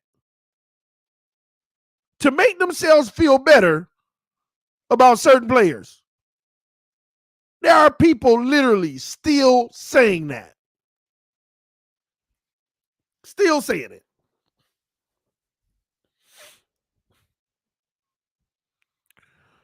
Talking trades. No, man. I'm just saying in general, man. No, see,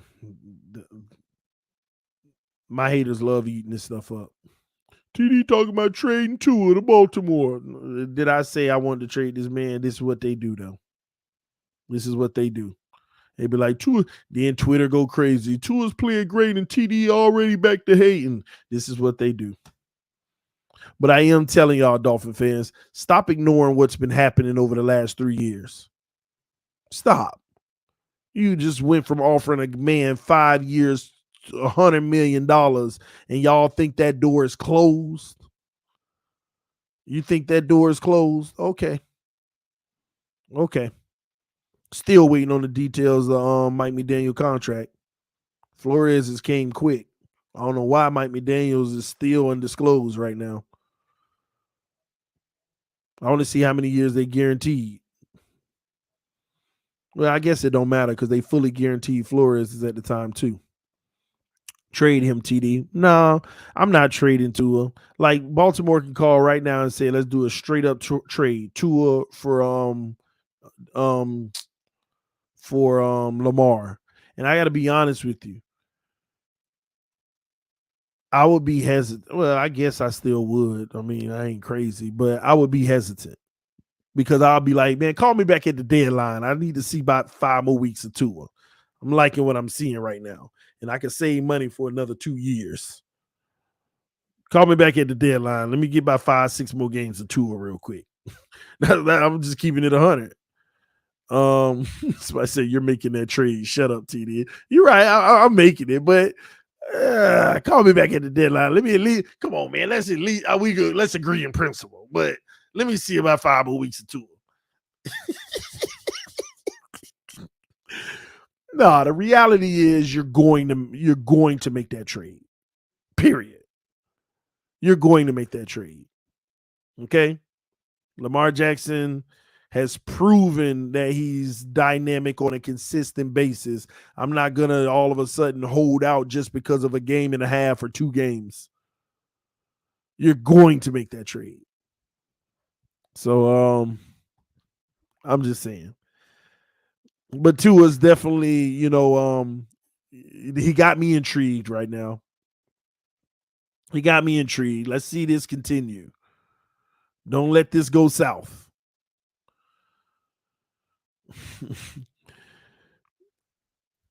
Tua can make the throws. He's not elite, but he's efficient. Ravens type team, nasty defense and offensive. Now, don't get me wrong. That's what's crazy about that. Tua is a perfect fit for a Ravens type team. See, Ravens need to just go ahead and switch their offense to what Pittsburgh likes to do. Ran by the defense and just methodically move, almost like what we had here in Miami. With Flores, honestly. But Tua, what he does, he would fit what the Ravens want to do. But you're still gonna have to get him a weapon.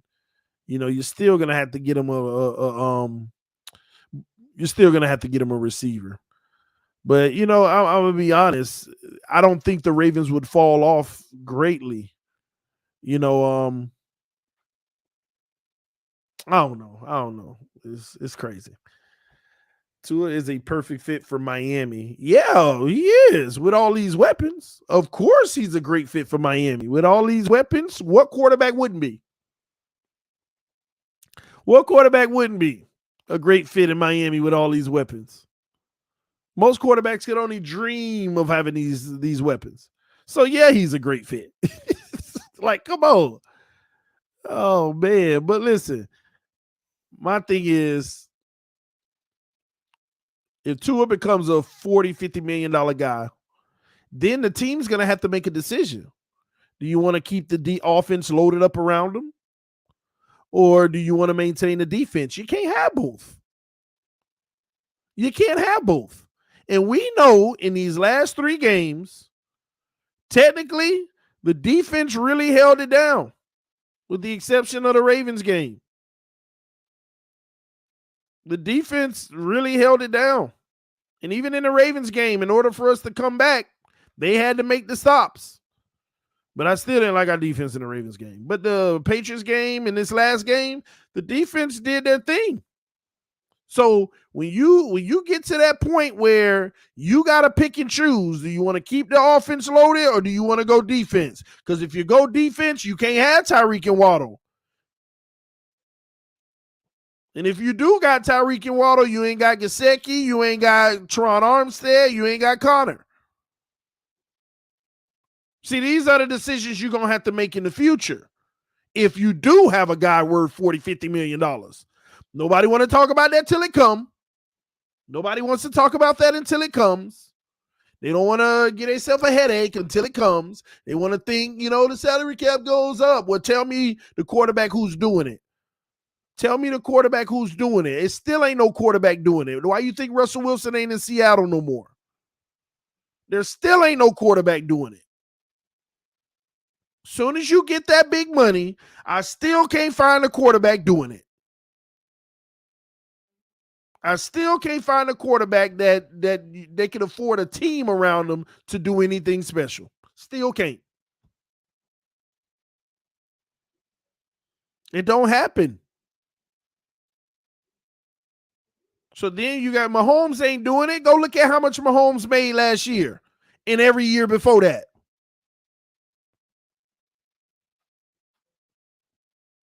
Go look at how much Mahomes been making. Y'all better go check.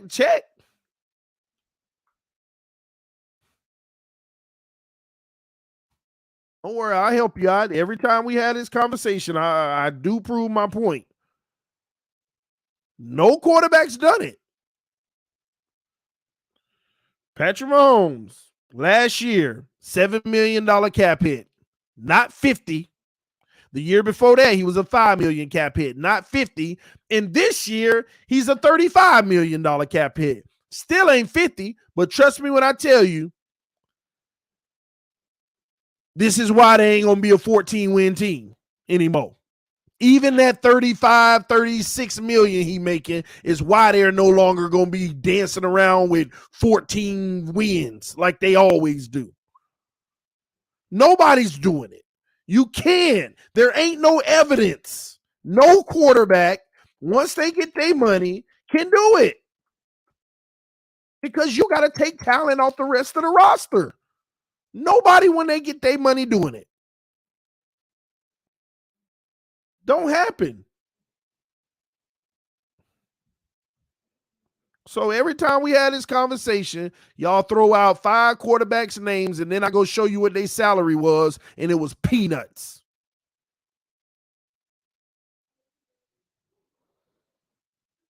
And the only chance you got to do it with a high-paid quarterback is if you sign a whole bunch of guys on those voidable contracts, so that you're basically paying everybody around the quarterback low money, but you're going to give them a whole bunch of money when they know they're going to suck. Like this year, I'll give you $40 million quarterback, but I'm going to give all the weapons and everything $5 million. But the years to come, they're going to be making like 20s and 30s, but we're going to suck then because we're trying to get a championship now. It's selling out for that very moment. If it work, it worked, but you got 32 other teams. It's hard. Or you draft well. I agree with that too. But again, tell me who's doing it. Tell me the 40, 45, $50 million quarterback who's doing it. Please. Brady cap hit this year is $12 million. Last year, it was less than that, if I'm not mistaken. They don't have it listed here anymore. But it was less than that of a cap hit last year.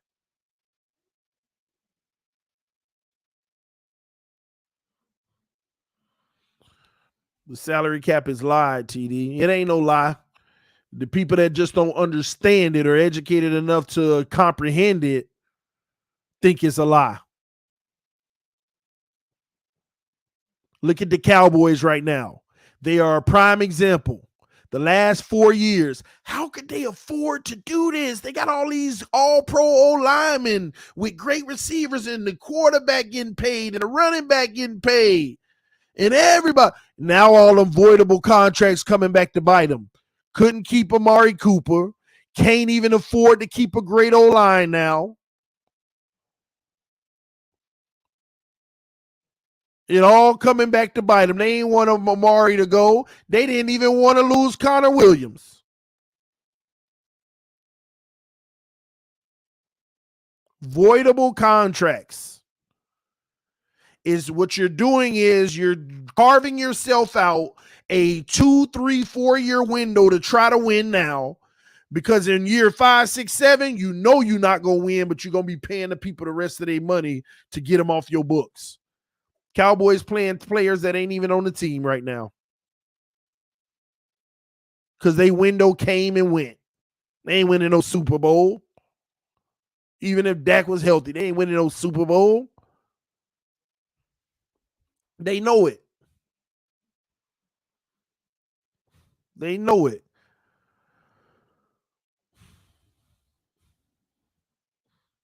Packers haven't been to the Super Bowl since they paid Aaron Rodgers after the one. But they do have a dynamic quarterback that at least carries them to the playoffs every year. And that's why he's elite, because he don't just carry them to the playoffs. He at least get them to like the NFC Championship or the divisional round. That's what your elite guys do when they make $40 million. They still going to have you in the competition every year. Then you got the really good guys who have you in a competition every year, but they lose in the first round every year.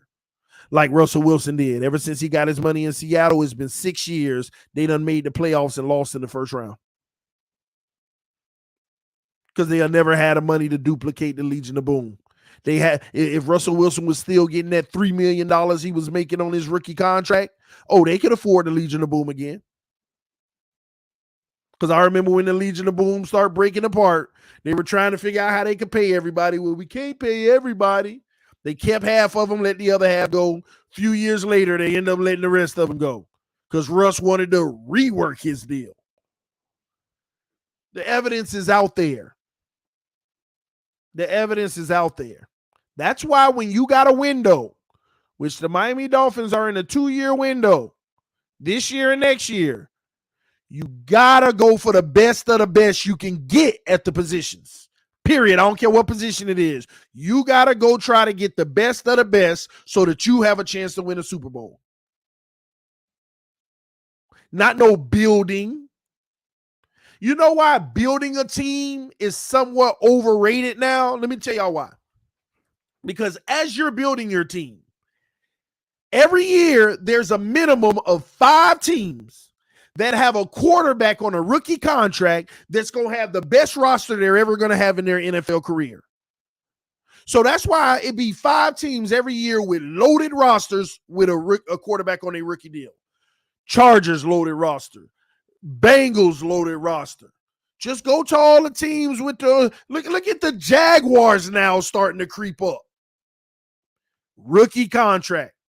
If you can get a high level play from your quarterback on a rookie contract, you got a top team in the league. Patrick Mahomes when he was on his rookie deal. Lamar when he was on his rookie deal. Josh Allen when he on his rookie deal. They have the best teams that they will ever have around them. That they will ever have around them. Patrick Mahomes starting next year, they got to cut even more from that roster. Josh Allen starting next year, they got to start cutting.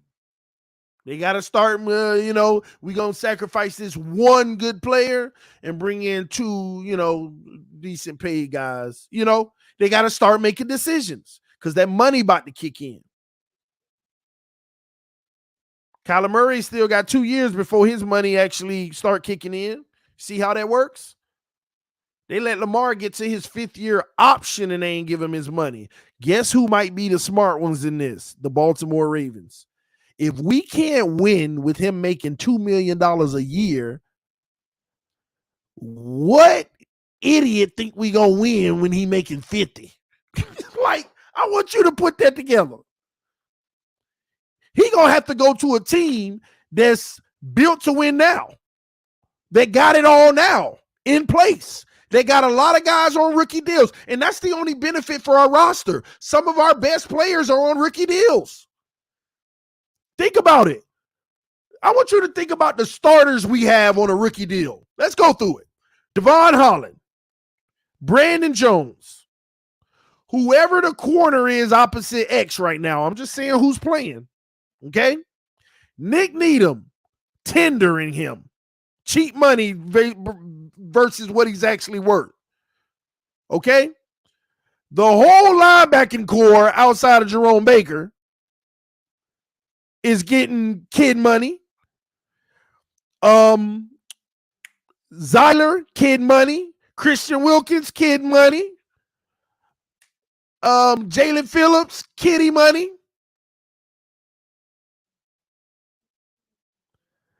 What, did I just name 7 guys on our defense out of 11?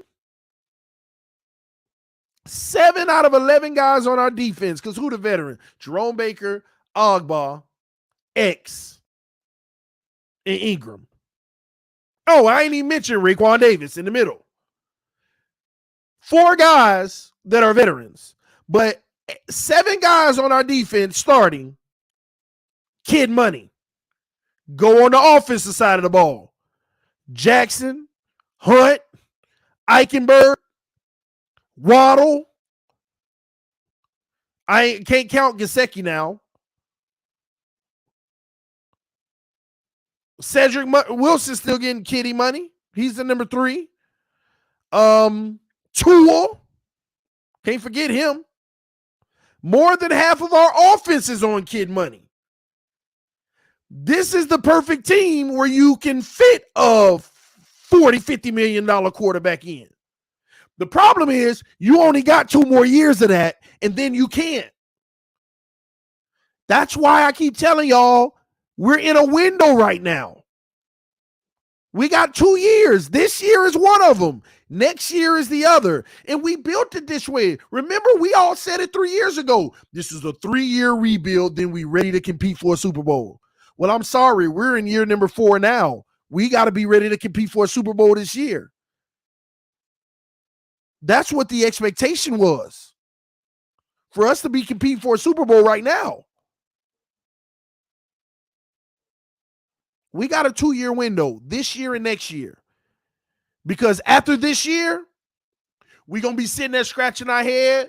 All right, if we pay Christian Wilkins, we're completely broke. We ain't got no money for our draft picks. It's that simple. I just went to one guy, and that alone, why you think Chris Greer hoarding that $15 million right now? He ain't spending it on nothing. He's sitting there like, man, I'm going to need it next year. Y'all don't understand what we about to go through. I need every penny of that $15 million that we holding on to right now. We need to move that to next year. That'll give us $20 million in cap space. All right, $20 million in cap space. What you gonna do, Greer? Well, I gotta sign Christian Wilkins. I gotta figure out if we are able to keep Ingram. He's playing well, or we're gonna let Ingram go. Now Van Ginkel, which is a drop off because Ingram balling, in my opinion. Now you're starting to have drop offs. Nick Needham tendered. I got to pay Nick Needham or let Nick Needham walk. Let's see if Crozen or Kohu can take over that role. Hopefully so, right? Hopefully. We got to pick up the 5th-year option on Tua. Are we going to do it? All of these decisions about to come up. Are we picking up Austin Jackson's 5th-year option? He was the starter. Hopefully Greg Little keep playing well. I don't know. Are we going to pick up Noah's 5th? No, we ain't picking up Noah's. Well, I don't know. I would hope they wouldn't. But there's a lot of guys where decisions have to be made. And then it's a case of, are we extending Ogbar? He was only on a 2-year deal. No, we're going to have to move on from Ogbar. Where we going to get our new pass rusher? Or the draft. Is he going to be as good as Ogbar? We hope so, but you don't know. This is why your windows start to close, because now you got to deal with a whole bunch of we hope so's. We don't know. You don't know what you're going to get in the draft. You don't know if you can replace Ogbar's production. Well, maybe it's time to move on from Byron Jones. Byron Jones, now everybody need to shut up, because Byron Jones has showed you how valuable he is. I don't want to hear Kohu's playing well and this and that. We lead the NFL in yards given up in the secondary. We lead the NFL in yards given up in the secondary.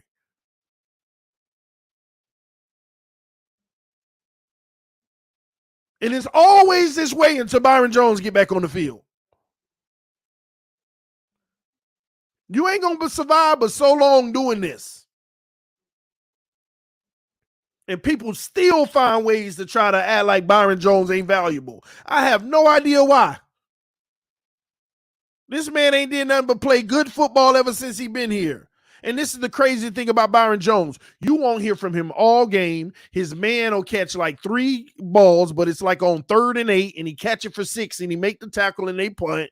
And then every 3 games, he give up 1 random deep ball. Oh, Byron Jones trash. Like, where do y'all get this from? Somebody say you worried too much, TD. If you look at the last 20 years, everybody who worried were justified. And I ain't worried. I'm just telling you what's on the horizon so that we can start training our thought process to understand why some of the decisions we're going to make.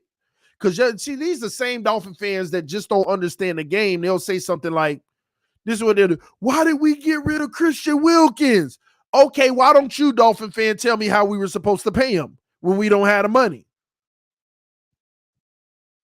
Or we keep Christian. Why do we get rid of Byron? Okay, Dolphin fan, why don't you tell me how we were supposed to keep him?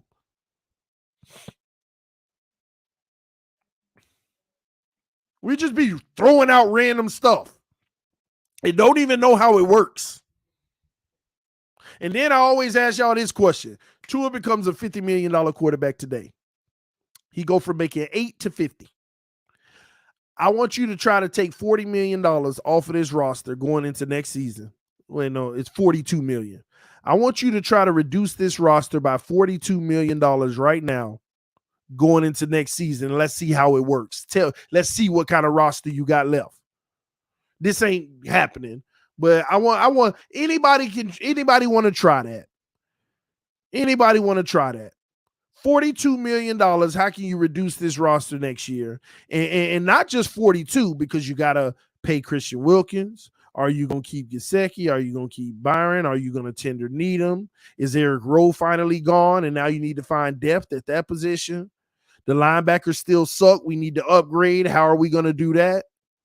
Our pass rush is still not organic at all. We need some real dogs on the edge. But no, I worry too much. But then we the same fans complaining, why would we get rid of this person? He was great on defense. And just act like you could buy everybody. Act like we could buy everybody. Miami has just 12 mil dead cap because our team is full of guys on rookie contracts. We don't have a lot of dead cap, but we also don't have a lot of cap. And all of these young draft picks, they're going to need their money. And think about it. Once two of them done, once two of those guys done, now we talk about, oh, who we got to pay next? The Waddles of the world? All of them guys? The Brandon Jones, the Javon Hollands of the world? You see what you're going to be going through every single year for the next 4 years? First is Tua, Needham, and all of them. Christian Wilkins. Then you got the Waddles, the all of these guys. Who else came in with Waddle? All of these guys. Holland, Brandon Jones. And let Holland keep playing like this. Holland gonna get $25 million easy. Let Holland keep playing like this. And you think we're gonna be able to afford everybody? I'm done with this building a team stuff. We already built it. Now you need to go get the best player you can at whatever position, go for broke and try to win a Super Bowl just like the Rams did. Because as you're building, trying to continue to find the perfect mix and match, there's every year 5 to 10 teams going for broke. How can you compete with a team going for broke? How can you compete with a team that loaded up with all the talent in the world because they set their financial situation to be trash 4 years later? Everybody on the team make $5 million, but years from now they making 20 and 30, but you know you're going to suck. So let's go get it now. How you going to compete with that? That's what people need to understand. The Bucks did it. The Bucks loaded the freaking roster, man, and paid Brady. Brady was on a $20 million contract that year they won the Super Bowl, but tell me why he was only getting paid like $8. He was only getting paid like $8 million. How you gonna compete with that? You just trying to do it the right, fair way, playing the salary cap, keeping it even to sustain. That don't get you nothing but first and second round playoff exits. And you better hope nobody get hurt on top of that. This all started with the Eagles. They were the first team to start this trend in the NFL. I follow trends in this league. And the Eagles were the first one to start this trend. This is why the franchise QB is overrated. Better to have a really good QB with weapons around them than a franchise guy you can't build around. You know what, Griffin? You're right, bro. I'm starting to believe that. I'm the type of person, if I had an organization, man, I'm going to get you for 2 years. Once you're done, and while you're listen, I'm telling y'all, I'm taking a first round pick. I'm bringing in an elite quarterback for this 2-year window. I'm drafting that first round pick, and I'm letting him develop under him. If I like what I see, I got 3 more years of that first rounder with a loaded roster. And if I don't like what I see, I'm going to re-you up or keep going, or go find another guy for 2 years. The problem is we get so fixated on finding a quarterback that when we grab one, we obligated to be stuck with them for a long time just to make sure we building around them. We trying to figure out the puzzle piece around them. Man, get out of here. That's the only thing I ain't like about the Flores situation. If we could have had Brady, we might have a Lombardi in that case right now. And I would have had a quarterback sitting behind, whether it was Tua or anybody else, ready to roll now with a whole new loaded team for another few years. And trying to draft real good so I can go. Man, I'm telling you, this is what some teams are doing. Watson would have been perfect. Ross screwed y'all. See, the thing with Watson is Watson was only going to help us for 2 or 3 years, and then we were in trouble. But that's why I'm chasing the window, because ain't nobody building a team the right way really doing nothing in this league. People say Byron is trash because he doesn't get stats. X and Byron are lethal together, but without one, we're in trouble. X could only play high risk when Byron is locking up the other half of the field. Yeah, what happens is when you got X and Byron, what happens is now you don't have to shade coverage to the opposite side of X. So X gets more safety help. Let me tell you, X is at his best when he got safety help because he could take chances and he can bait you. But when you're one-on-one, mano-a-mano, X is a little too safe. That's why he get burnt on the crossers. That's why he get burnt on the quick slants. When he ain't got safety help, he get beat on the quick stuff coming across the field. But when he got safety help, he all up in your cookie jar. Because if you hit him with a double move, Holland back there. I got help. Rashad Jones was back there. At least that's my analysis of X. Lakers all day said, TD, I give full credit to Flores for this defense. The players we drafted on defense too. If it wasn't for him, we wouldn't have a defense like this. Can't argue with that. But now we got to make sure we maintain it. But I'm telling you, I think that we're shifting. I just can't. I'm really like, the next 2 years is going to be so interesting to see how they shift this roster. Who's going to be here and who's not. Like if you put in your head, fast forward 2 years from now, do y'all realize what players could be gone 2 years from now? Say 2 years is complete. This year and next year over. And we go into the offseason. You realize Byron Jones may not be here, highly likely. X may not even be here at that point because that's the year you can get out of his money for good, and he going to be over 30? And you think they're going to want to continue paying him that high of money going into his over 31 years old? Ogba ain't going to be here. Jerome Baker bet not be here.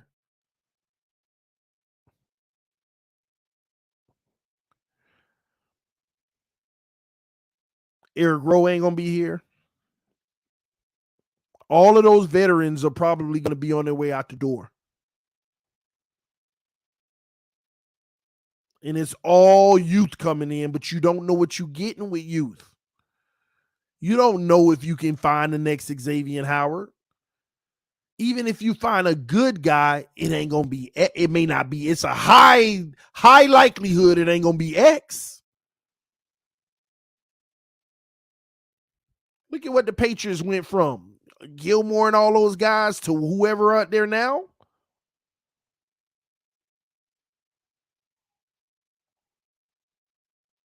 So now you don't have the defense having your back like they used to as much.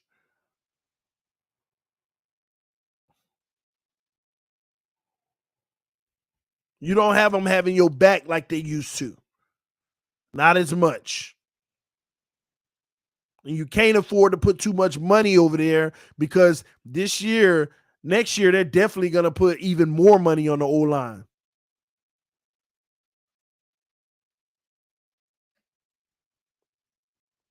You might save 10 grand with Gesicki. Maybe. But who you going to replace him with? Let Durham Smythe ride out? Okay. But from a pass catching standpoint in a tight situation, you just downgrade it.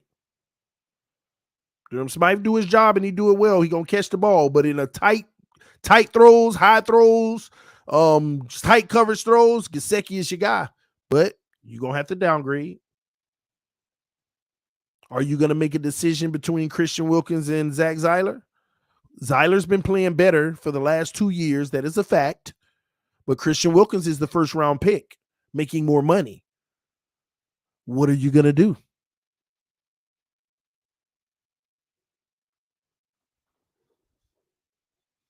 All of these things are going to have to be answered. That's why we need to go win now. Because winning cures all. You know what winning does? You go win a Super Bowl right now, we ain't got money to keep it together. That's when you bring in X in the office and he's willing to restructure for a little bit. Byron Jones done already been restructuring. Do y'all know Byron Jones has made his contract friendly for this team twice and helped out?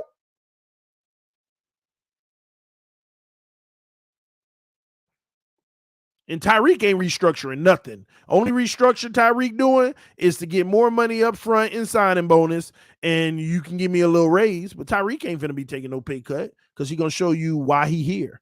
I'm here for the money. I ain't taking Tyreek ain't taking no pay cut. Tyreek ain't saying, you know what, don't pay me 30, just pay me 27, 26. I wanted to keep this team together. No. Tyreek gonna get his money. Because this is the last big chance he gonna have to get his money. Ain't nobody in 3 years throwing $30 million his way a year anymore. This is it. Even if he still plays at a high level, this is the last big hoorah contract for him.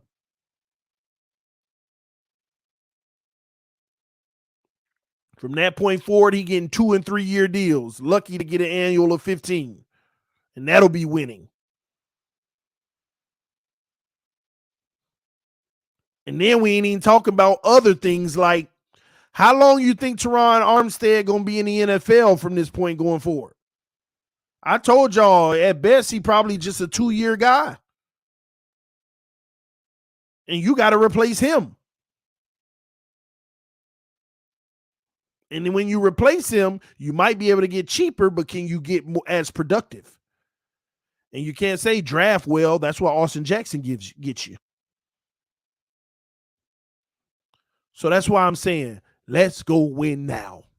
Let's go for it now and next year, period. However that got to look, whoever got to stay, whoever got to go, let's go for it the next 2 years. Because what's on the horizon after 2 years is a whole bunch of puzzle pieces moving and adjusting. When I'm going to give up that 10 and get them 2 5s, and I'm going to give up that 7 and take this 6 and save money here, it's you don't know what you're going to get. Somebody said trade Baker. Ain't nobody want Baker, especially not with that contract. They're going to have to do like Tannehill and pay most of it to trade him.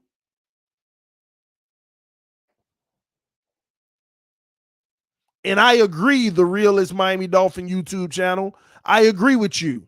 He said there is no guarantee we will ever have a roster like this again. Facts. Do y'all realize this defense as a collective, the weapons we have on offense? Man, these are rare rosters. Teams get these kind of rosters once every 20 years, and it only lasts for about 2 years. With an elite QB in Miami, whether in an international market, elite players would take a pay cut to come play in Miami. No income tax too. I'm so mad. Now, I agree with that too. I agree with that.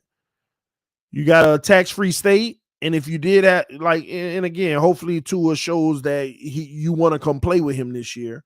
But when you go grab one of those elite guys, people want to follow that. They want to come play with that.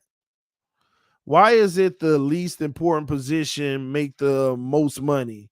Most important position are the 5-0 linemen and your 3 to 4 D linemen, but everyone want to throw $50 million at QBs and $30 million at wideouts. Well,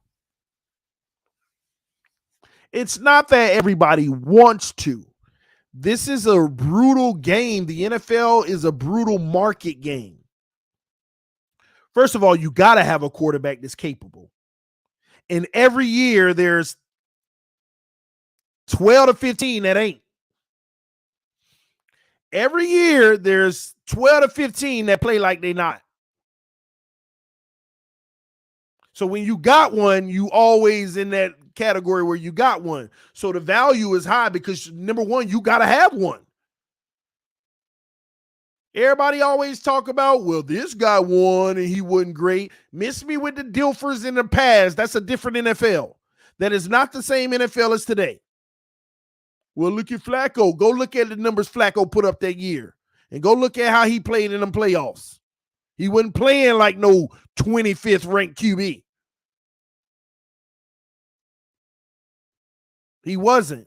Well, Jimmy G made it to a Super Bowl. Go look at Jimmy G's stat the year he went to the Super Bowl. He was ranked the 6th best quarterback in the NFL that year. Quarterback rating, top 10. Completion percentage, tops. I mean, go look at his stat line that year. Touchdown to interception ratio. Yards, he was top 10. That specific year, he played at that high level. But you can't go off of guys that's hit and miss. Y'all had a great year this year, and it was still led by the run game. Wasn't just because of him, even though he played well that year. Here's a true bomb. Why were Pats so 6-ring dominant? Brady is that guy, but his wife made that money, so Brady didn't mind taking less for more. Let me tell y'all something. I totally disagree with that concept people always throw out. Brady didn't take less money because of his wife. First of all, Brady, in my opinion, understands life. Brady, in my opinion, knows the bigger picture. He's already ahead of everybody by 10, 15 years. Brady already knew. First of all, what is the difference between me making 15 million and 30? I'm only going to spend one a year at max because I'm not this type of guy around here and Bentleys and chains and everything. I'm going to give me a nice home for my family, and I'm going to have things set. You see what I'm saying? And I'm going to play the long game. The man said in an interview, when they asked him, why aren't you the highest paid quarterback in the NFL when you can be? He said, at first he made a joke. Yeah, why am I not? I should be, huh? Right? He made that joke. Then he said, well, in all seriousness, I enjoy the competitive advantage of having a better team surround me. Those were his exact words. I enjoy a competitive advantage of having a better team surround me. He knows that the advantage he has is better assets around him. And those assets will always make him look good. So instead of making $40 million a year at the time, because it wasn't 50 millions, I'm going to make my 10 to 15 max. Well, actually 7 to 15 max in most years. And I'm going to have great talents around me.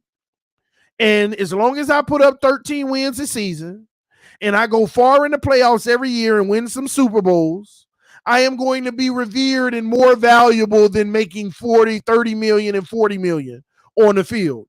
When I retire, my endorsement deals will be higher than they ever would have been if I didn't have that talent surround me. Because if I didn't have all that talent surround me, I would have maybe at best won 1 Super Bowl. 2, maybe.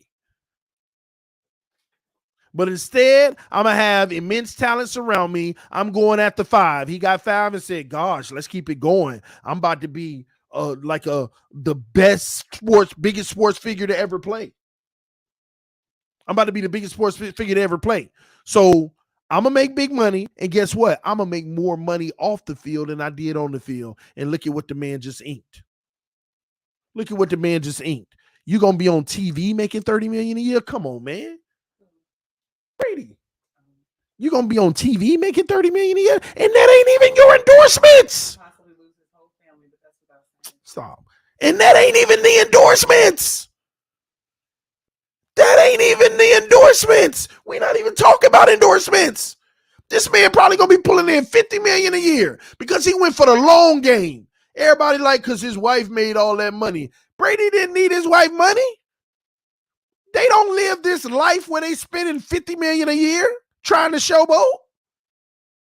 Brady household probably don't spend more than $1 million a year. That's Russell Wilson minute. Well, I ain't talking about training. I ain't talking about the training. And listen, these teams pay for Brady training anyway.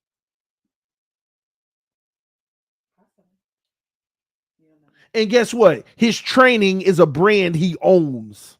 Yeah, he does. TB12, the method. You don't think TB12 gonna take off when he retire? Come on, man.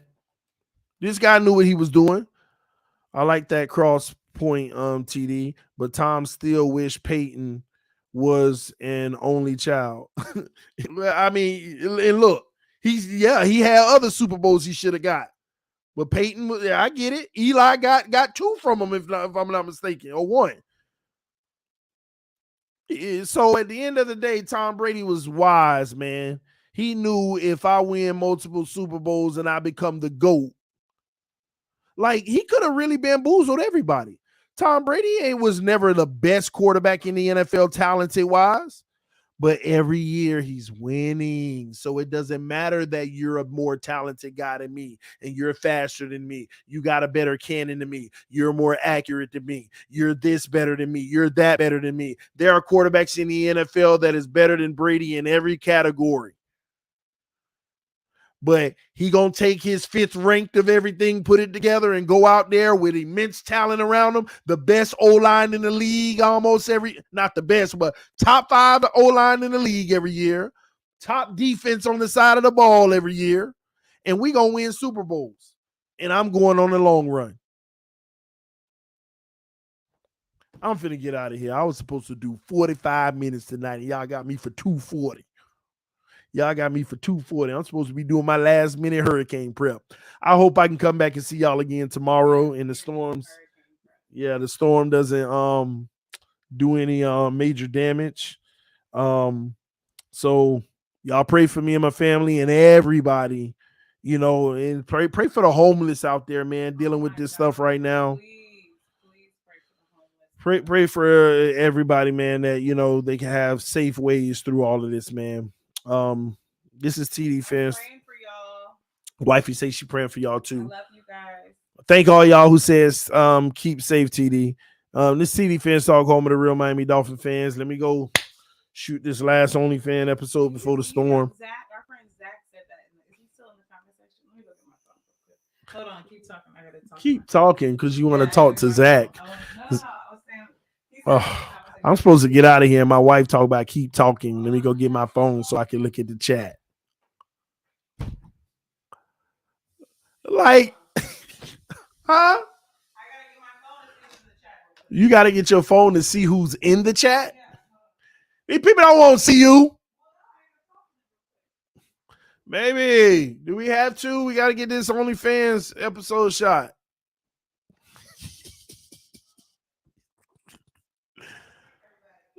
She said she got to greet everybody. Okay.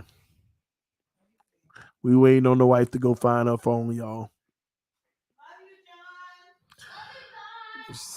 Her and the kids say love you, John.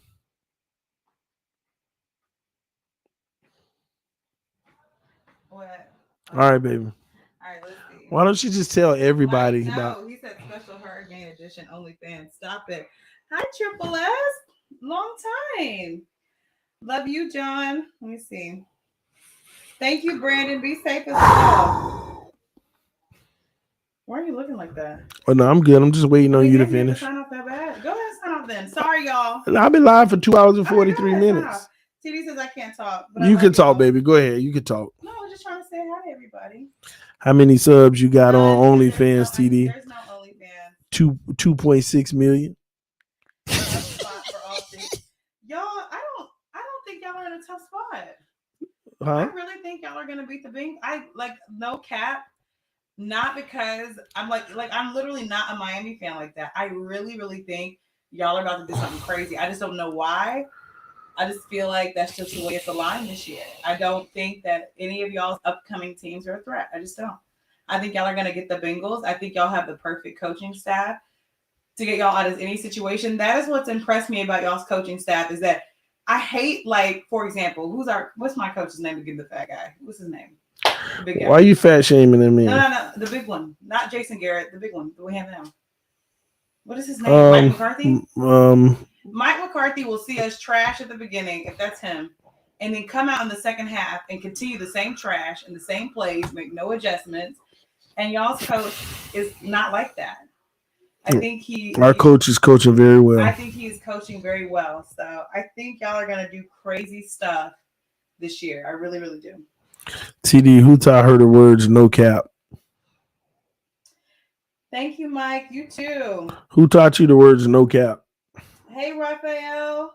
Our kids, probably. Hey, Miami, everything. No, yes, your children definitely. I think two of the most viewer. I like when your wife keeps the positivity up. Listen, Dylan, I've been trying to teach him. I don't know why she got positivity in her because she was positive for the last 100 years for the Cowboys, and you know that got her. I'm still positive. One day it'll happen. I know you were. I know you were the realist. Hi, KP. All right, I'm sorry. Go ahead. No, I'm just letting you have fun. I gotta go cook now. You going to cook? We're going to cook. We're going to I have cook. go make some meals for this. Yeah, we're gonna make some meals ahead of the hurricane for a few days. All right, y'all. We love y'all. Appreciate y'all, man. The hurricane this will start, hammering us 8 a.m. in the morning, and we'll see how it fares from there. But I'll keep y'all posted, man. Love y'all. Appreciate y'all. Fins up no matter what. Punch that like button on your way out, and let's go, man. AFC's roundtable tomorrow, 7:30 p.m. Hopefully, I can attend. When the baby do TV? Next Tuesday. Literally in days. 6.5 days. Y'all pray for Tawana. Pray for me and Tawana. My baby name ain't Tawana. Okay. I'm not a good swimmer. Lord. All right, man. I'm out of here, y'all. Peace. I gotta get some rest. You gonna cook, baby? No, you're cooking. We are cooking. Okay.